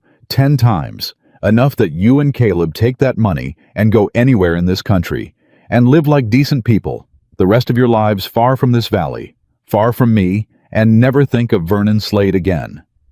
A clean, rich, quiet life. All you have to do is turn this wagon around, hand me that folder, and never send that message. He spread his hands, reasonable, generous. Or you can drive on to the junction and send it, and find out what happens to people who make me spend money and eyes and worry. I've taken a leg in this valley, Mrs. McAllister. Don't imagine I'd stop at a leg. It was Hannah understood a genuinely good offer. 10 times the value. A rich life somewhere clean and far. She thought of Deborah Wills and the boarding house and the safe gray years. She thought of a life with Caleb where they never had to be afraid.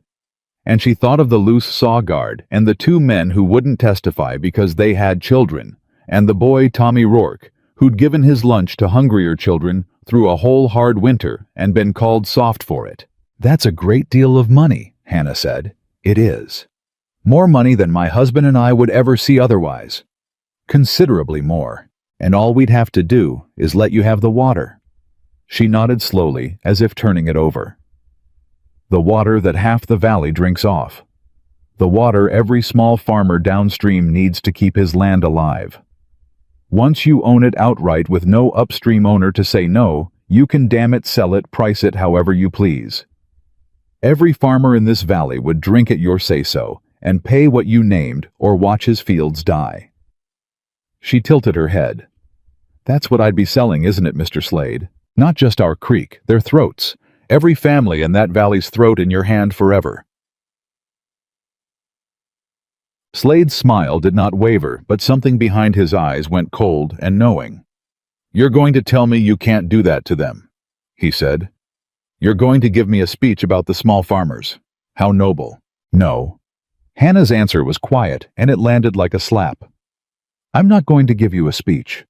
I spent 11 years reading other people's disasters off a wire and keeping my mouth shut, and I've got no speeches left in me. I'm just going to tell you a fact. Mr. Slade, one fact, and then you can decide what to do with it. She looked him dead in the eye. The message is already sent. The valley road went utterly silent. You're lying, Slade said. I sent it yesterday, from Fulton. She never blinked. You had eyes on me in the clerk's office. You had eyes on the folder. What you didn't have eyes on was the 10 minutes I spent in the back room of the Fulton Depot where the through wire runs, talking to a night operator named Pell, who owes you no paper because he's federal, not county, and federal operators can't be bought by a man who doesn't hold their contract. The message to the U.S. Land Commissioner, requesting a federal survey of an interstate water source, went out yesterday afternoon over the federal wire under my own name, and it was in the Capitol by nightfall. She let it sink in. This drive today? This is theater, Mr. Slade.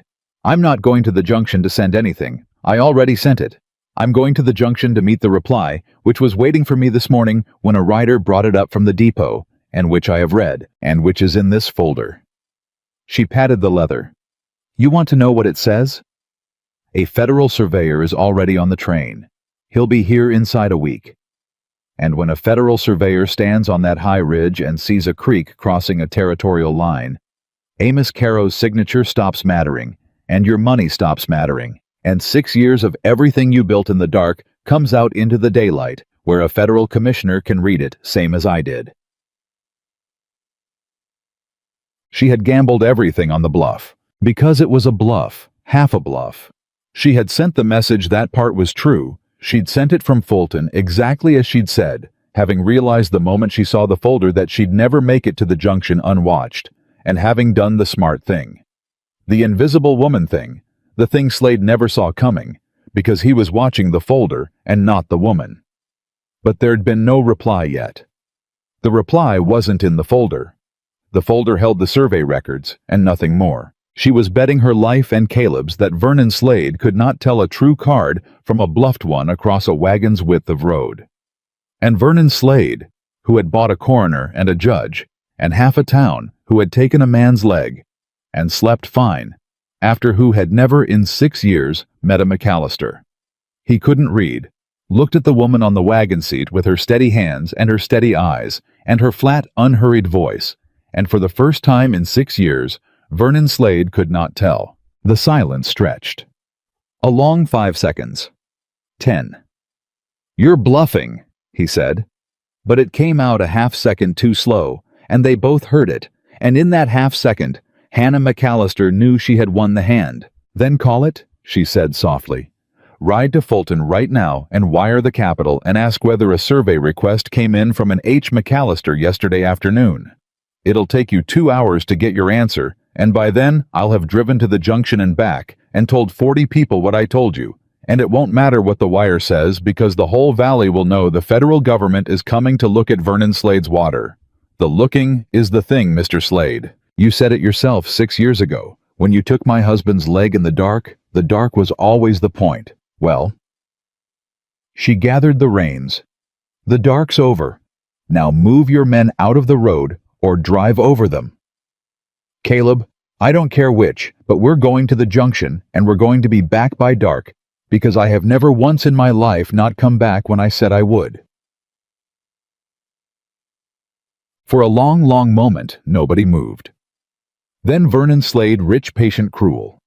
Vernon Slade, who had never once had to hurry for anyone, did the arithmetic behind his cold, flat eyes, and could not make the numbers come out safe, and slowly reined his horse aside. Let them pass, he said to his men, and as the wagon rolled through the gap, Slade leaned in one last time and dropped his voice so only Hannah could hear it, and the mildness was gone entirely, now stripped down to the thing underneath. Whether you're bluffing or not, he murmured, you've made yourself a promise you can't keep, Mrs. McAllister. A federal surveyor a week out is a week of nights, and I own the nights in this valley. Ask your husband about his leg. Ask him what a week of Vernon Slade's nights can do. He straightened and touched his hat, gentle and courteous and terrible. Get home before dark, truly. I'd hate for anything to happen on the road. Then he was gone, riding easy back toward his cottonwoods, and Caleb shook the reins, and the wagon rolled on toward the junction, and neither of them said a word for a full mile. Finally, Caleb spoke low, not looking at her, his voice rough with something that was half awe and half terror. Was any of it true? The reply. The surveyor on the train. The message is true. I sent it yesterday from the federal wire exactly as I said. That part's iron. Hannah's hands were shaking now badly now that Slade was out of sight and it was safe to shake. The reply there is no reply yet. I bluffed the reply. There's nothing in this folder but the clerk's records. She pressed the trembling hands flat against her knees. But it doesn't matter now, Caleb, don't you see? It doesn't matter whether the replies come, because I told him it had, and I told him I'd tell the whole valley, and now the only way for him to prove me a liar is to admit out loud that he's terrified of a federal surveyor, which tells everyone he's got something to hide. I've trapped him in his own dark. Either the surveyor's coming in, which case he's finished, or I lied about the surveyor, in which case he still has to explain to the whole valley why a lie about a federal survey put the fear of God in Vernon Slade. She let out a breath that shook. I made his secrecy into the weapon. His whole power was that nobody looked, so I made looking inevitable whether anyone actually looks or not. That's the thing about a man who rules by the dark, Caleb. The very second somebody isn't afraid of the dark anymore, it stops working. Caleb drove in silence for another quarter-mile, absorbing it. You planned all of that, he said. The Fulton wire, the federal operator, the bluff on the road. You planned it before you even hitched the wagon this morning, didn't you? You knew he'd have eyes, and you knew he'd stop us, and you had the whole thing loaded before you climbed up on this seat. I hoped he'd stop us. Hannah almost laughed, and the laugh came out shaky. If he hadn't, I'd have wasted a perfectly good bluff. But yes, I planned it. I've been planning some version of it since the night I read his name next to the judge's.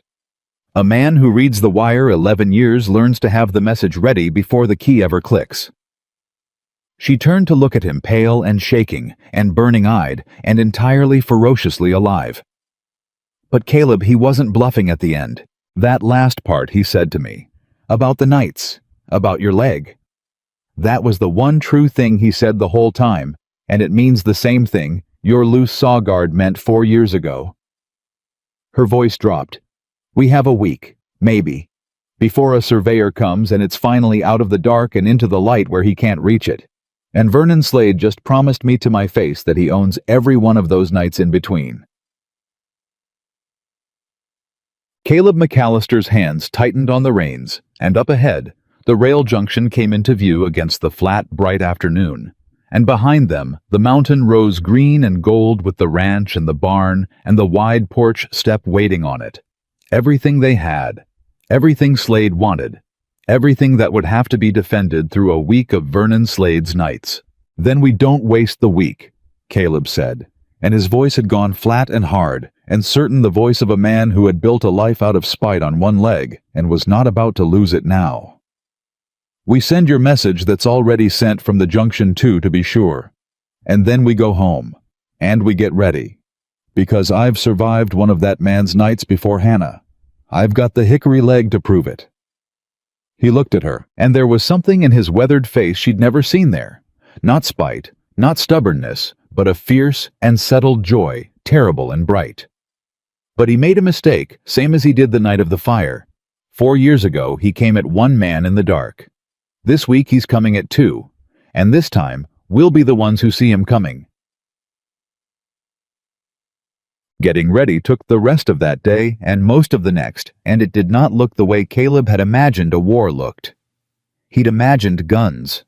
He'd cleaned the rifle and the old shotgun and laid out shells on the plank table, because a man defends his land with what he has, and what Caleb had was a strong right arm and a poor aim, and a mountain he knew better than any man alive. But Hannah barely looked at the guns. Put those away where they're handy, but not where a window shows them, she said, bent over the butcher paper again. We may need them, and I pray we don't, because the second a gun goes off, Caleb Slade wins. Wins how man's trying to burn us out. Because the moment there's a shooting, it stops being a story about a rich man persecuting a crippled neighbor and his bride, and starts being a story about a range feud with dead men on both sides. And a range feud Amos Caro can hear. A range feud's a local matter for a local judge, and the local judge is bought. She looked up. Slade would love it if you shot one of his men. He'd love it more than winning outright, because a dead Slade rider gives Caro the excuse to hang you legal, and then he takes the water off your widow for pennies. Don't you see, he's not just trying to burn the ranch. He's trying to make you fight him the one way he can still win, with violence in the dark, where it's your word against his money." She set down the pencil. "So we don't give it to him. We survive his nights without firing a shot, and we keep it a story about an honest family and a thief, and we hold on till the daylight comes and the surveyor with it. That's the whole battle, Caleb. Not to beat him, just to still be standing and still be in the right when the looking finally happens." Caleb sat with that a while. "You're telling me to let him hit us and not hit back. I'm telling you to make him miss. There's a difference, and it's everything." She pulled the butcher paper toward him and turned it so he could see. She'd drawn the ranch, the barn, the house, the well, the fence lines, the switchback road up, and the mountain behind. "You know this land better than any man alive, so teach it to me. Every way onto this property, every place a man could come from in the dark, every place a fire would run, and every place it'd die. Show me the ground, Caleb, the way you'd show a fence line, and let's make it so that whatever Slade throws at us, the ground catches it before we have to." And Caleb McAllister looked at his wife of 6 days, turning his war into a survey, and understood again that he had married the one mind in the territory that could beat Vernon Slade, and that the mind had come up his mountain in a blue dress and cut a fire break in her nightdress, and never once, not for a single hour, considered running. He showed her the ground. The first night Slade did nothing, and the nothing was worse than anything. They sat up in the dark with the lamp out. Hannah had insisted on the lamp out. No light to shoot at or aim by. And they listened to the mountain, and Ruin lay by the door with his ears working, and nothing came. No riders, no fire, no cruel laughing voice out beyond the fence. Just the wind off the ridge and the creak of the house and the long crawl of the hours. "He's waiting," Hannah whispered sometime past midnight. "He wants us tired. He wants us to sit up 3-4 nights running with our nerves stretched to breaking, and then hit us on the night we finally can't keep our eyes open. It's what I'd do. Fear does more work than fire if you're patient, and Slade's got nothing but patience. So what do? We sleep in shifts, starting now. You first, you've got the leg to favor, and you've been up since dawn, and I need you strong for whatever's coming, not worn to nothing by nerves." She pressed him back gently when he started to argue. "Caleb, I've sat up 11 years of night shifts on the wire. I can do dark and quiet, and waiting better than any soul alive. It's the one thing I'm trained for down to my bones.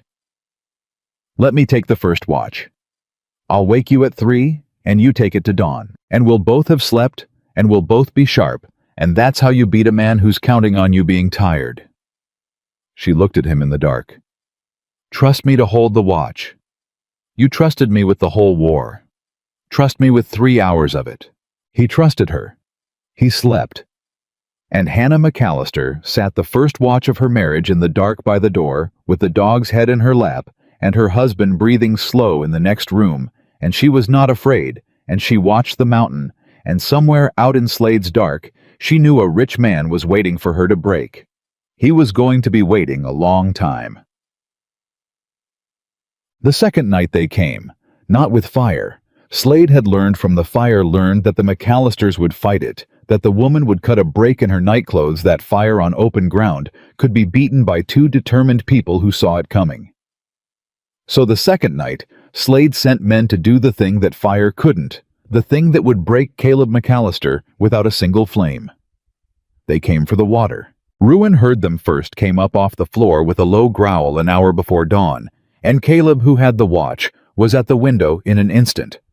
And he saw them, not by the house, not by the barn, but up high, moving along the base of the ridge, toward the place where the creek came down onto his land. 3 men with picks and shovels, and a keg between 2 of them, and Caleb's blood ran cold, because he knew what the keg was, and he knew what the picks were for, and he understood in one sick lurch exactly what Slade meant to do. "Hannah." He shook her awake hard, his voice low and urgent. "Get up. They're not here for the buildings. They're going for the creek, up at the head where it comes onto the land. They mean to blow the channel." She was awake, and on her feet in a heartbeat. "Blow it how? Blow it to do what? Divert it. Caleb was already pulling his boots boot the one and strapping the hickory on with hands that shook only a little. There's a low saddle in the rock up there west of where the creek crosses. Always has been. If a man set a charge right and broke the east bank, the whole creek'd spill west through that saddle and drop off the far side of the ridge into the next drainage away from my land, away from the whole valley. Gone. His face was gray in the dark. And here's the devil of it, Hannah. If the water leaves my land before the federal surveyor comes, then there's nothing to survey. No interstate water crossing my property because the water's not on my property anymore. Slade doesn't need to own the creek if he can just move it. Make it so the thing you called the feds about doesn't exist by the time they get here. Hannah went white. He's not trying to take the water, she breathed. He's trying to make it disappear before it can be looked at. My whole plan, the federal survey, the interstate crossing, all of it, it all rests on that creek being where it is. If he moves it, I've got nothing. I called the government out to survey a creek that won't be there. That's the size of it. Then we have to stop them. She was already reaching for her shoes. Right now, tonight, before they set that charge. Caleb, I know. He caught her arm. Listen to me. Listen. That's a mile of hard climbing up rough ground in the dark, and I go slow on this leg over broken rock, slower than you know. It's the one place the leg truly costs me. And there's 3 of them, and they've got a head start. And if we're not up there before they set that keg, it won't matter that we came. He gripped her arm hard. So we can't both go slow. You're faster than me over that ground, and there's no shame in the saying of it. You go ahead. You go now fast as you can, and you don't try to fight them. You just get where they can see you, and you make noise, and you tell them the federal surveyor is already on the ridge, come to watch the water, because a man setting an illegal charge does not want a federal witness, and the fear of it might freeze them long enough for me to catch up. Buy me the minutes. That's all. Buy me the minutes with your voice, same as you bought them on the road, and I'll bring the rest. For 1 second, Hannah hesitated 1 second, at the thought of going up that dark mountain alone, toward 3 men with a powder keg. Then she thought of the loose saw guard, and the survey run 8 weeks after they took his leg, and every family in the valley whose throat Slade wanted in his hand, and the second passed. Bring the rifle, she said. Not to shoot, to be seen carrying. A man thinks twice about a woman he can't scare when there might be a rifle coming up behind her. She was at the door. I'll buy you the minutes, Caleb. I've never once not come back when I said I would, and I'm not starting on the night it counts most. Come up as fast as the leg lets you. I'll be talking when you get there. And she was gone into the dark, running up the mountain. Her husband had taught her, like a fence line, toward 3 men and a keg of powder, with nothing in her hands, and 11 years of learned steadiness in her voice. She heard them before she saw them. The chink of a pick on rock, low voices, the scrape of the keg being set. And she stopped still, hidden in the dark below them, and she made herself breathe slow, and she thought not fear. They win with fear. Give them mine and I've lost, so give them something else. She stepped out where the starlight would show her, and she pitched her voice to carry flat and clear and utterly unhurried the voice she'd used to send 1,000 men's fates down the wire without once letting the wire hear her tremble. I wouldn't set that charge, boys. 3 heads snapped up. A pick clattered. One of the men, she recognized the cruel voice from the fire, swore, and reached for something at his belt. That's far enough, missus. You come up here alone in the dark, you're a bigger fool than the federal surveyors on the ridge. She said it into the middle of his sentence, calm as a stone, and it stopped him cold. Came in on the evening train, rode up the back of the mountain this afternoon while you were all watching the front.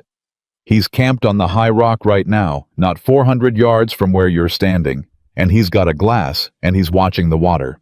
Because that's what a federal surveyor does. He watches the water. That's his whole job. She let it land. So you go on and set your charge. Blow the creek out of its bed with a federal witness watching you do it through a spyglass. And when they hang the 3 of you for destroying an interstate water source under federal protection, not Slade, not Caro, the 3 of you, because Slade's name's not on that keg. Yours are the only faces up here tonight. You make sure to tell the federal marshal that Vernon Slade sent you. See how much good his money does you at a federal gallows." It was a bluff. There was no surveyor on the ridge. There was only a one-legged man climbing hard through the dark somewhere below her, and a rifle he'd carry, but never fire. But it was the exact right bluff, because it did not ask these three men to be brave or loyal or anything but afraid. And fear was the one thing Slade had trained them to feel, and now she turned it and pointed it back up the hill at the man who'd planted it in them. "He's lying," one of them said. "There ain't nobody up there. She come up alone." "Then walk up and look." Hannah didn't move. 400 yards. "Go on. Walk up onto that high rock and see if there's a federal camp on it. And while you're gone, your two friends can set the charge. And if I'm right, the man up there gets a real good look at exactly which two of you did it. Somebody's face is going to be the one the surveyor remembers.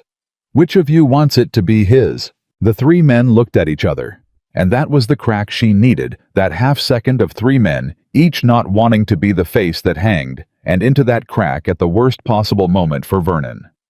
Slade came the sound of a man climbing up out of the dark below, slow and heavy and deliberate, the drag and plant of a hickory leg on broken rock, and the metallic sound unmistakable in the still night of a rifle lever working a shell into the chamber. "Ms. McAllister giving you gentlemen the news." Caleb's voice came up out of the black, rough and calm and terrible. "'Cause she's got it right. There's a federal man on the ridge, and there's me down here, and there's a rifle, and there's exactly one way this ends with all three of you riding home breathing. You want to hear it, or you want to find out the other way?"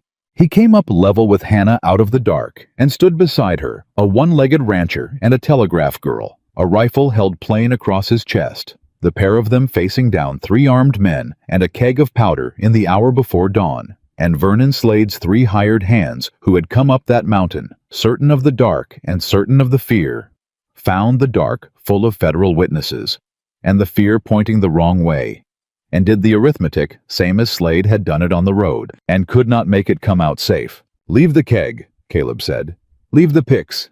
Get on your horses and ride down and tell Vernon Slade that his water's still where God put it, and there's a federal surveyor watching it, and the next man he sends up here is going to hang for a thief and a saboteur, while Slade sits home clean, same as he did when he took my leg. Tell him the dark's not his anymore." He tipped the rifle barrel just slightly toward the switchback. "Go on. Ride." They rode. They left the keg and the picks and the shovels, and they went down the mountain in the dark, and the drum of their hooves faded, and Caleb McAllister and his wife stood alone on the high ground beside a powder keg that had almost erased everything, and for a moment neither could speak. Then Hannah's knees gave just slightly, and Caleb caught her one arm hard around her, the rifle in his other hand, and she pressed her face against his shoulder and shook. "There's no surveyor on the ridge," she whispered. "Caleb, there's nobody up there. I made it up. I made all of it up again, and they believed it again. I know." "What if they'd walked up to look?" "They didn't." He held her. "They didn't, because you gave them a reason to be more scared of walking up than of riding off. And that's the whole trick of it. And you did it twice now, once on the road, and once on this mountain with nothing in your hands but your own steady voice." He pulled back just enough to look at her in the starlight, and his weathered face was full of something too big to name. 4 years I fought that man with my fists and lost every round. You've beaten him twice in a week with words you made up on the spot. I keep thinking I've taken the measure of you, Hannah, and every day you turn out to be bigger than I figured." She laughed shaky and wet against his shoulder. "It's not bigger. It's just the one thing I know. I read men. I've read frightened men my whole life off the wire. The ones wiring for money, they'll never repay the ones running from something. I know what a frightened man will believe, because a frightened man will believe anything that gives him a way out. Slade trained those three to be frightened, and I just handed them the exit." She wiped her face. "But Caleb, it won't hold. That's twice I've bluffed a surveyor onto that ridge, and there's no surveyor, and Slade's going to work that out. He's going to send those three back down, and he's going to ask them real careful. Did you see the federal man? And they're going to have to say no. We didn't see him. We just heard the missus say he was there. And Slade's no fool. He'll know I've been bluffing. And then the real one had better show up," Caleb said grimly, "before Slade calls the bluff for good." The real one did not show up the next day, nor the day after. And Vernon Slade, exactly as Hannah had feared, worked it out. They knew he'd worked it out because on the fourth day in broad daylight, no dark now, no keg, no hired men, Vernon Slade himself rode up the switchback alone, easy in his good coat, on his good horse, and reined in at the edge of the yard where Caleb stood with the rifle, and Hannah stood beside him, and Ruin stood between them with every hair on his back standing up. "Mrs. McAllister." Slade touched his hat, mild as ever, but there was a new thing under the mildness, now a satisfaction, the look of a man who's finally read a card that's been face down too long. "I'll come straight to it since we're all busy people. There's no federal surveyor on that ridge. There never was. My men were up and down that high rock this morning, and there's not a boot print on it that isn't theirs. You've been bluffing me, ma'am. Twice. A very good bluff. I'll pay you the compliment. It froze better men than these, but a bluff and bluffs run out." He folded his hands on the saddle horn. "I sent to the Capitol myself. Wired the land office direct. And do you know what they told me?" Hannah's face did not move, but Caleb close beside her felt her go very still, and he understood that this was the moment the whole week had been racing toward, and that his wife did not know what came next any better than he did. "They told me," Slade went on, gently savoring it, "that a request did come in, from an H. McAllister, 6 days ago." His smile widened. "And they told me it's been logged and filed and placed in the queue.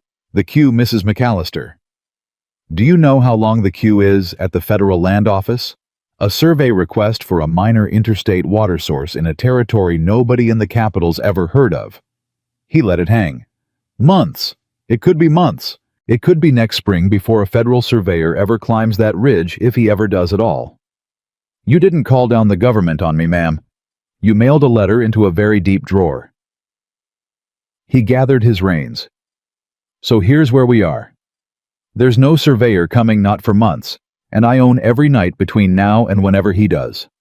You've got a strong bluff and a stubborn husband and a good dog, and I've got money and time and eyes and the whole valley owing me paper. And I can wait. I've always been able to wait." He looked at them almost kindly. "The offer's off the table now, by the way. The 10 times value that was for a clever woman who might have been clever enough to take it. You weren't. So now there's no offer. Now there's just the waiting, and I'm better at it than you, and we both know how this ends. I only rode up to tell you so face to face like a gentleman. I'll see you at the foreclosure, Caleb. Give my regards to your leg." He turned his horse, and Hannah McAllister spoke, and her voice was not the bluffing voice, and it stopped Vernon Slade cold, with his horse half turned. "You wired the land office direct," she said. "You, by name, to ask about my request." Slade paused. "I did, under your own name, Vernon Slade, to the United States Federal Land Office. You put on the record, the federal record, the one your money can't reach, and Caro can't touch a wire from Vernon Slade, specifically inquiring about the status of a federal survey request concerning water that crosses your neighbor's land." She took one step forward, and now there was something burning in her, something that had been banking for 4 days, waiting for exactly this. "Do you know what a federal clerk does, Mr. Slade, when a private citizen wires to ask real anxious about the status of a survey? He's got no legal standing to inquire about a survey concerning land he doesn't own." Her voice dropped. "He notes it. He notes it in the file. Because a man asking after a survey that badly is a man with a reason to fear it, and federal clerks are trained, I know, because I've spent 11 years being the wire they trained to note exactly that kind of interest. You didn't find out my request was buried in a drawer, Mr. Slade. You dug it back out of the drawer. You put your own name on it.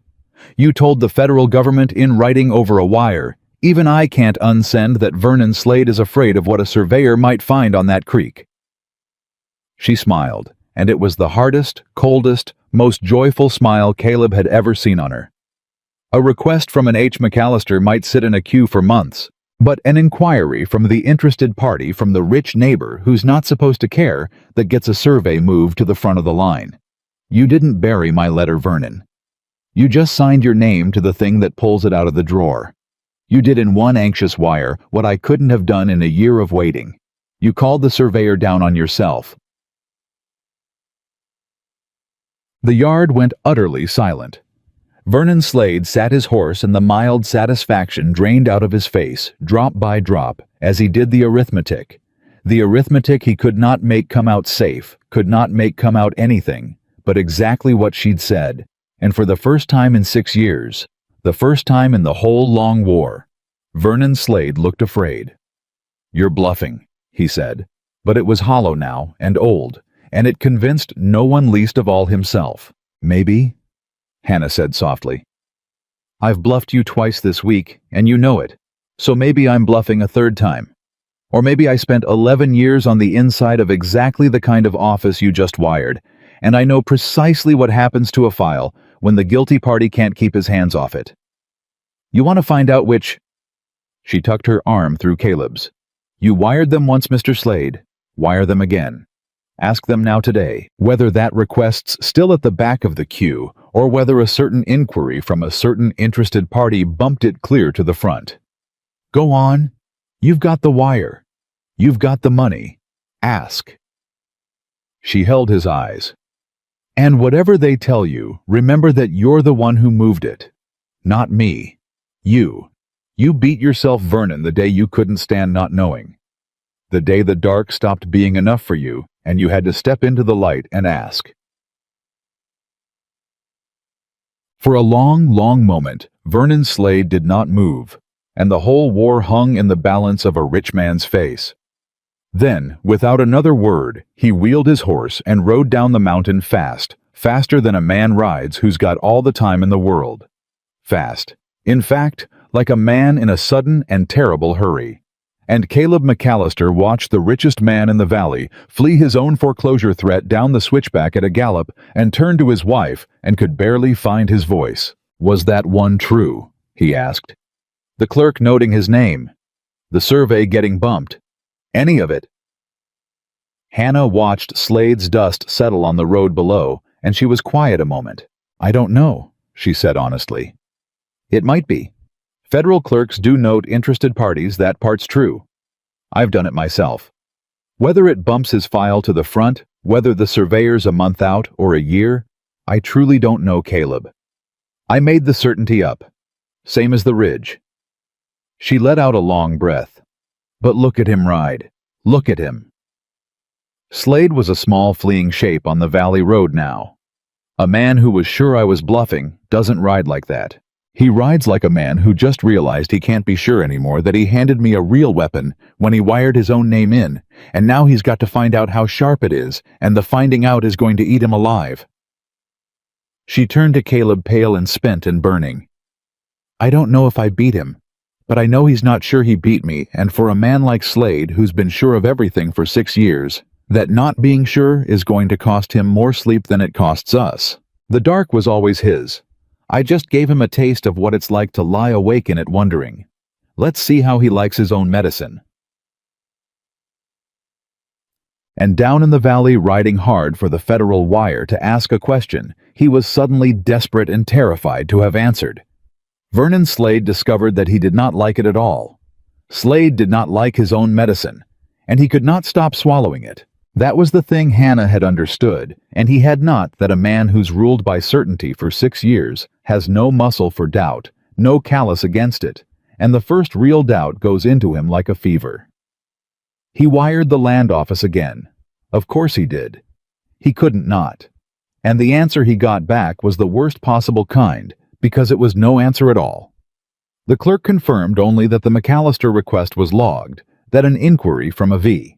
Slade had been received and noted in the file, and that the matter was under review. Under review. 2 words, and Vernon Slade read them the way Hannah had taught him to read them, and he could not sleep. Because under review might mean buried. or it might mean his own anxious wire had done exactly what she'd said. Flagged the file. Moved it. Put his name on the record as the frightened guilty party. He didn't know. And not knowing for Vernon Slade was a thing he'd spent his whole life buying his way out of. And here at last was a thing his money couldn't buy him out of, because the not knowing lived in a federal drawer 800 miles away, where his money had no reach. He'll do something rash now, Hannah told Caleb the morning after Slade's second wire. She knew about the second wire, the way she knew most things, the Fulton Depot operator, the free one Pell had sent word up the mountain with Tommy Rourke. A patient man who loses his patience is more dangerous than he's ever been, and less careful. Watch for it. He's going to try one more thing, and it's going to be his worst thing, because he's not thinking clear anymore. I made him afraid, and afraid was never his weather. He doesn't know how to fight in it. She was right. She was nearly always right, and it had stopped surprising Caleb and started to feel like weather itself a thing you simply lived inside. Slade's worst thing came 6 days later, and it came wearing the law. Amos Caro's court convened in Fulton on the second Tuesday of the month, the way it had for 11 years, in the long room above the feed store. And on this particular Tuesday, the docket held a single item that had appeared on it with suspicious speed. In the matter of the water rights appurtenant to the McAllister parcel upstream boundary, on petition of V. Slade. Slade had reached for the law exactly as the parson Ambrose had warned he would when the crude tools failed.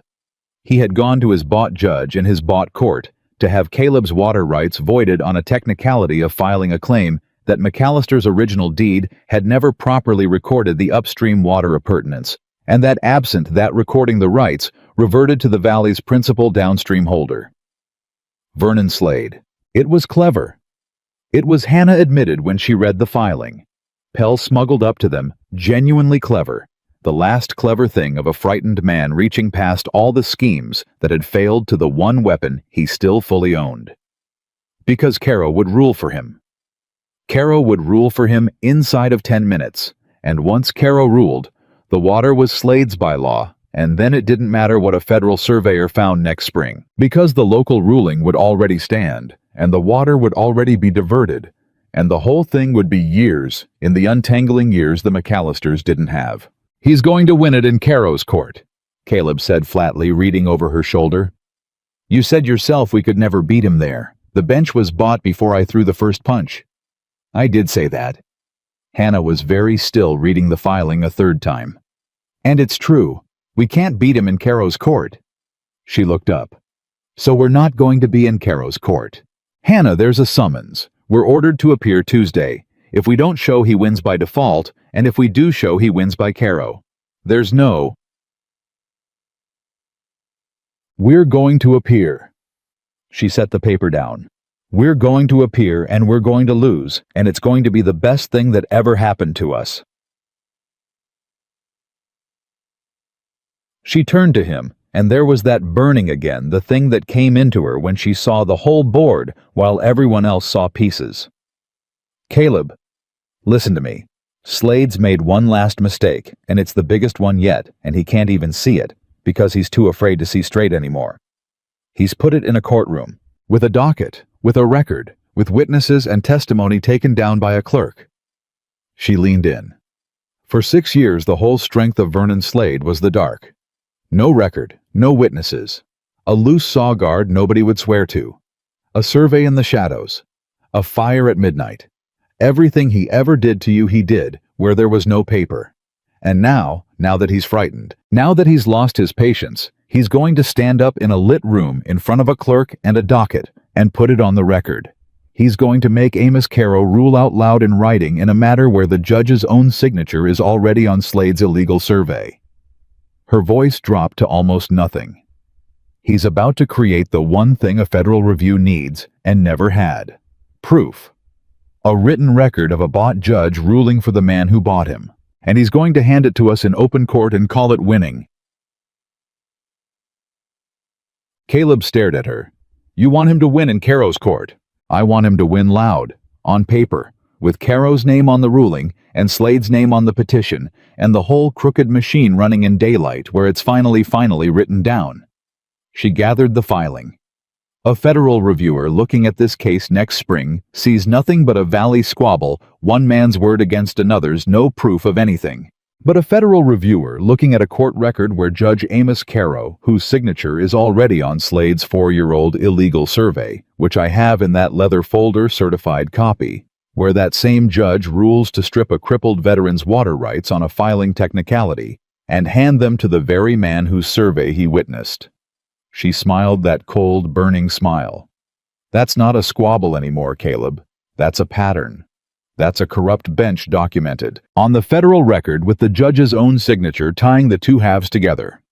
Slade's about to build the case against himself in open court and stamp it with a judge's seal and think he's foreclosing on us. Caleb sat down slowly. And if the federal review never comes, if the surveyor's a year out or never comes at all, and Caro's ruling just stands, and Slade takes the water, and we lose the ranch waiting on a government that might never look? It was the real question, the one under all the others. Hannah did not flinch from it, because she never flinched from the real question. It was the thing he loved most in her, and feared most about her both at once. Then we lose the ranch, she said quietly. That's the truth. Caleb and I won't dress it up, because I'm no more capable of it than you are. If the federal review never comes, we lose.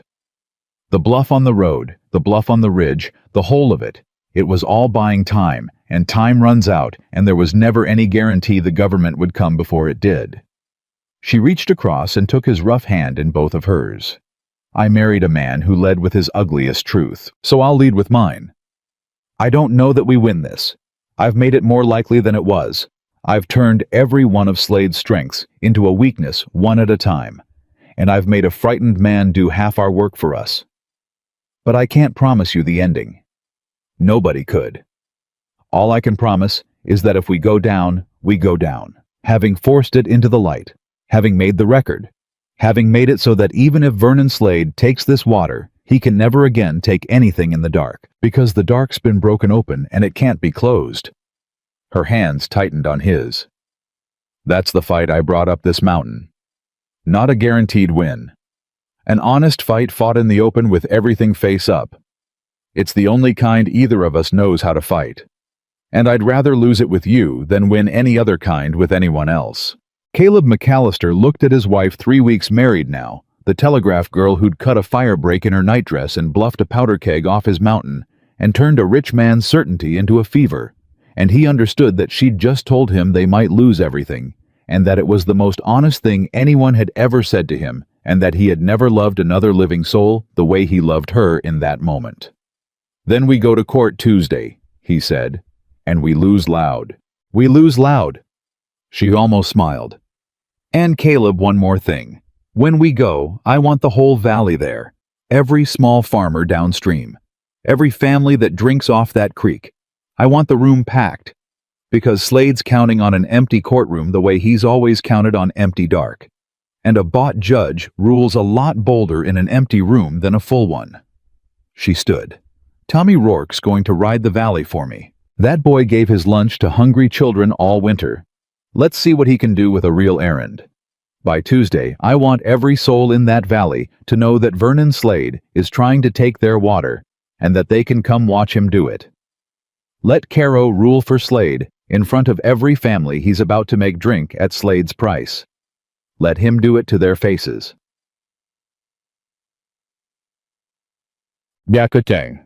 Tommy Rourke rode the valley for 3 days. He was 14 and freckled and honest to a fault, and it turned out that honesty in a valley that had lived 6 years under a rich man's shadow was a thing people had been starving for without knowing it. The boy told it plain the way Caleb had taught him and the way his own mother had raised him. Slade's going for the McAllister water, and if he gets it, he gets all of it, every creek and ditch and stock pond in the valley, at whatever price he cares to name. And you can come to Fulton Tuesday and watch, or you can stay home and find out the price later. They came. By Tuesday morning, the long room above the feed store was full, and then it was past full, and then men were standing in the stairwell and out in the street. Below the windows, small farmers in their Sunday coats, their wives beside them, the two mill hands who 4 years ago hadn't dared testify about a saw guard, now standing white-faced against the back wall, and Deborah Wills, who had ridden 90 miles from Millbrook the moment Hannah's letter reached her, standing in the front with her chin up like she was daring the whole room to try her. Vernon Slade had not expected a crowd. You could see it when he came in, that half-second falter, the same falter Hannah had put on his face on the road, the arithmetic starting up behind his eyes and not coming out right. He'd dressed for a quiet foreclosure. He'd walked into a packed room full of the faces he was about to make pay for their own water, and every one of those faces was turned to him, and not one of them was laughing. Nobody was laughing at the McAllisters anymore. That was the thing. 3 weeks ago, the whole county had slapped its knees over a one-legged man's notice. Now the one-legged man stood at the front of a packed courtroom with his wife beside him and the whole valley at his back, and Vernon Slade stood alone in his good coat, and the room understood the way a room understands things all at once exactly who the fool had been. Amos Caro took the bench. He was a dry, careful man, Caro gray and precise, and Hannah watched him take in the crowd the same way Slade had, and she watched him not like it, and she thought, good. A bought judge hates a full room. Let him hate it. "This is a civil matter," Caro said, and his voice was thinner than he meant it to be. "Not a spectacle. I'll have order, or I'll clear the room." "You'll not clear this room, Your Honor." It was Hannah who spoke before Caleb could, before Slade's lawyer could, Hannah stepping forward calm and clear in the blue dress. "These are the water users of this valley. Every soul in this room drinks off the creek that's the subject of your docket. They have a right to hear what's decided about the water in their own throats. You clear them, and you'll be ruling on their water behind a locked door. And I don't believe you want that on the record. Not today. Not with this many watching." On the record. She'd said it twice now, gentle, almost kind, and she watched Amos Caro hear it both times, and she watched him understand that she knew that this small, clear woman in the blue dress knew about his signature on the survey, knew what a record meant, knew exactly what she was building, and why she wanted it built in front of witnesses. Caro did not clear the room. Slade's lawyer laid out the petition. It was clean, technical, bloodless. The original McAllister deed had failed to properly record the upstream water appurtenance. Absent recordation, the rights were imperfect. Imperfect upstream rights reverted to the principal downstream holder. The principal downstream holder was Vernon Slade. The court was asked to void McAllister's water claim and confirm it in Slade. 10 minutes of dry law, and at the end of it, the water that fed the whole valley would belong to one man. And Amos Caro, exactly as Hannah had promised Caleb, he would prepared to rule for it. She saw him gathering to do it, saw the words assembling behind his gray, careful face, saw the whole bought machine grinding toward its foregone conclusion.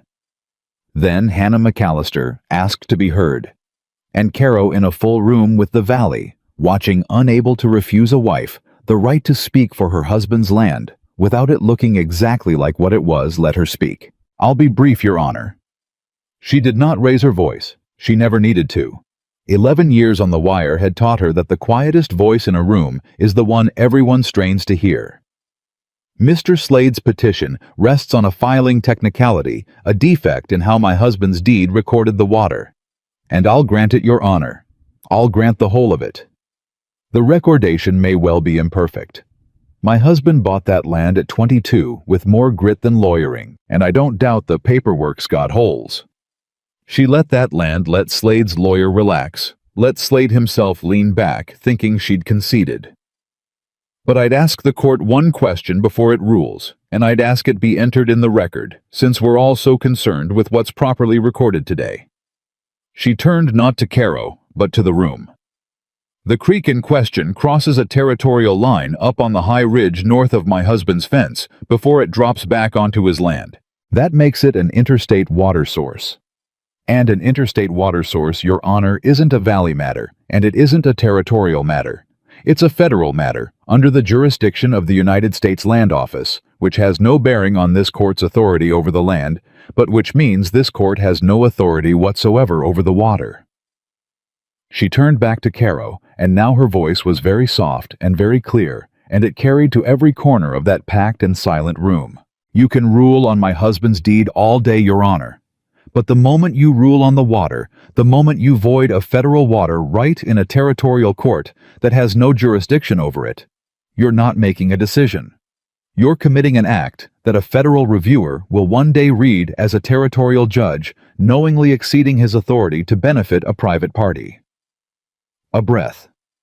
A private party, I'd note for the record, on whose survey of this very creek Your Honor's own signature appears as witness 4 years ago. Certified copy in my folder should the clerk wish to enter it. The room did not breathe. Amos Caro's gray, careful face went the color of old paper. Because she'd done it. In 3 sentences in a full room in front of the whole valley, and the clerk's pen, she'd laid it out, not accused him. Never accused him. Just noted for the record, the survey, the signature, the jurisdiction, the trap.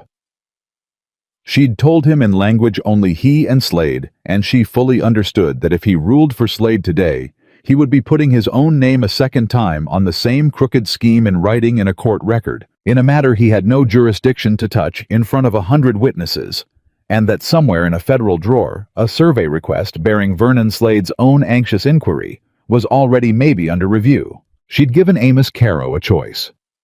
Rule for Slade and hang himself on the federal record, or Caro was a bought man. But he was not a stupid one, and a bought man's first loyalty, always in the end, is to himself. "The court finds," Amos Caro said slowly, and his voice had gone flat and careful and very, very quiet, "that the water rights at issue being appurtenant to an interstate source fall outside the jurisdiction of this court." He did not look at Slade. He could not look at Slade. "The petition, insofar as it concerns the water, is dismissed for want of jurisdiction. The parties are referred to the Federal Land Office. This matter is closed." For one heartbeat, the room did not understand. Then it did.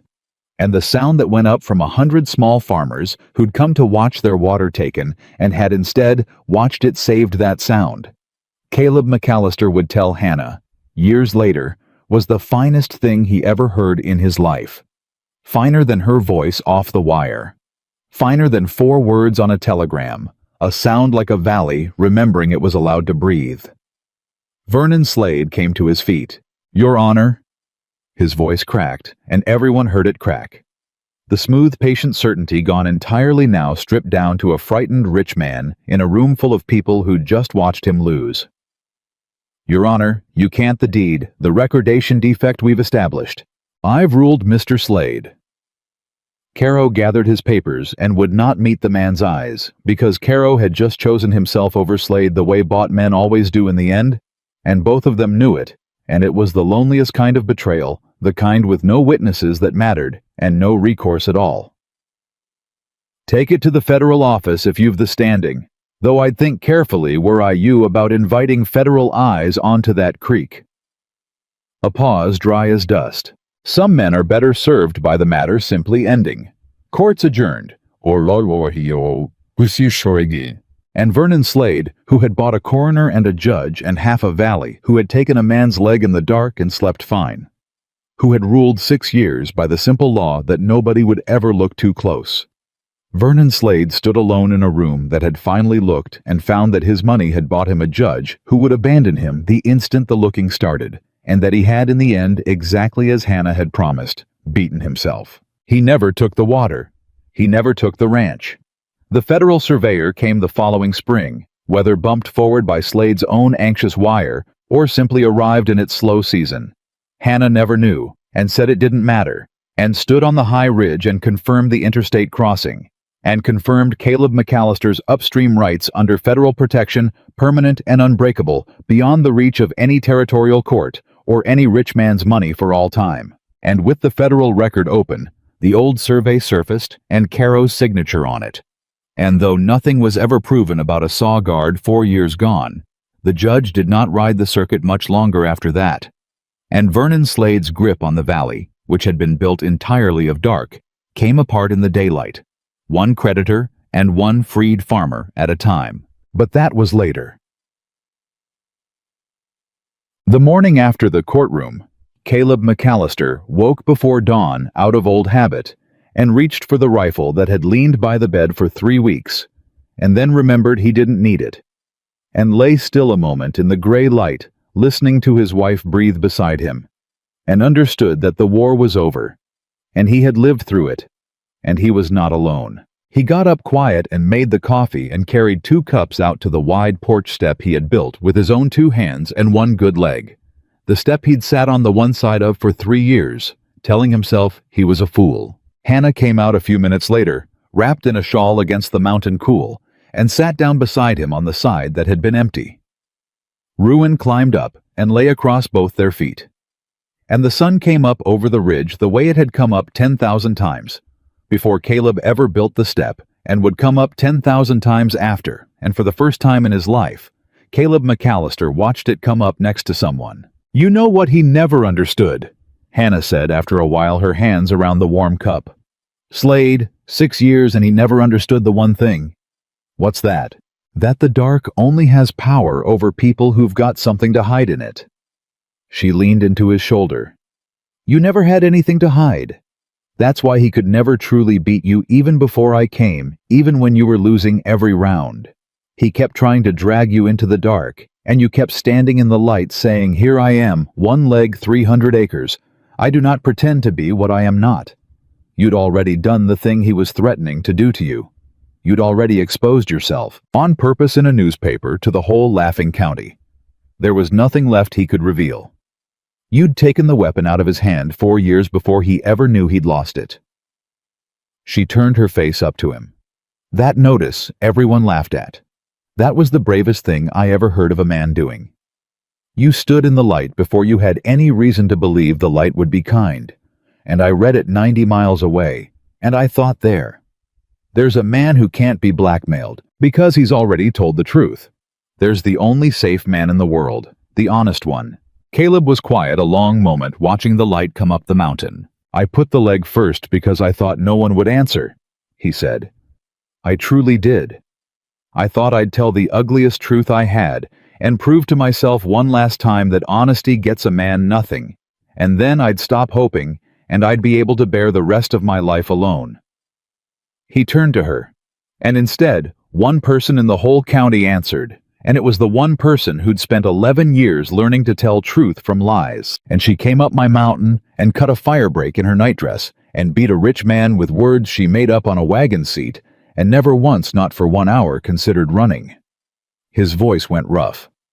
"I led with the worst thing about myself to keep from hoping, and it turned out to be the thing that built my whole life." Hannah set down her cup and took his rough, weathered hand in both of hers, and held it the way she'd held it across the plank table that first night with the butcher paper. "Then we understand each other," she said. "Same as we did in one line of newsprint. Same as we always will." She looked at him steady, the telegraph girl who read the truth under everything. "A man who leads with his truth has already lost the only thing that could ever be taken from him. He's got nothing left to hide, and nothing left to fear, and nothing left to do but build." And Caleb McAllister sat on the wide porch step he had built for a hope he'd told himself was dead in the risen sun, next to the woman who had answered, when the whole world laughed with the valley, safe below them, and the water running free off the ridge, and the ruined old dog warm across both their feet. And he knew all the way down to the hickory foot he stood on that his notice had told the truth twice over. He had 1 leg. He had 300 acres, and he did not pretend to be what he was not. And it was that last thing, that one true thing, the thing the whole county had laughed at, that had brought him everything he would ever need, and would go on bringing it quiet and steady and unbreakable every single day for the rest of his long and honest life.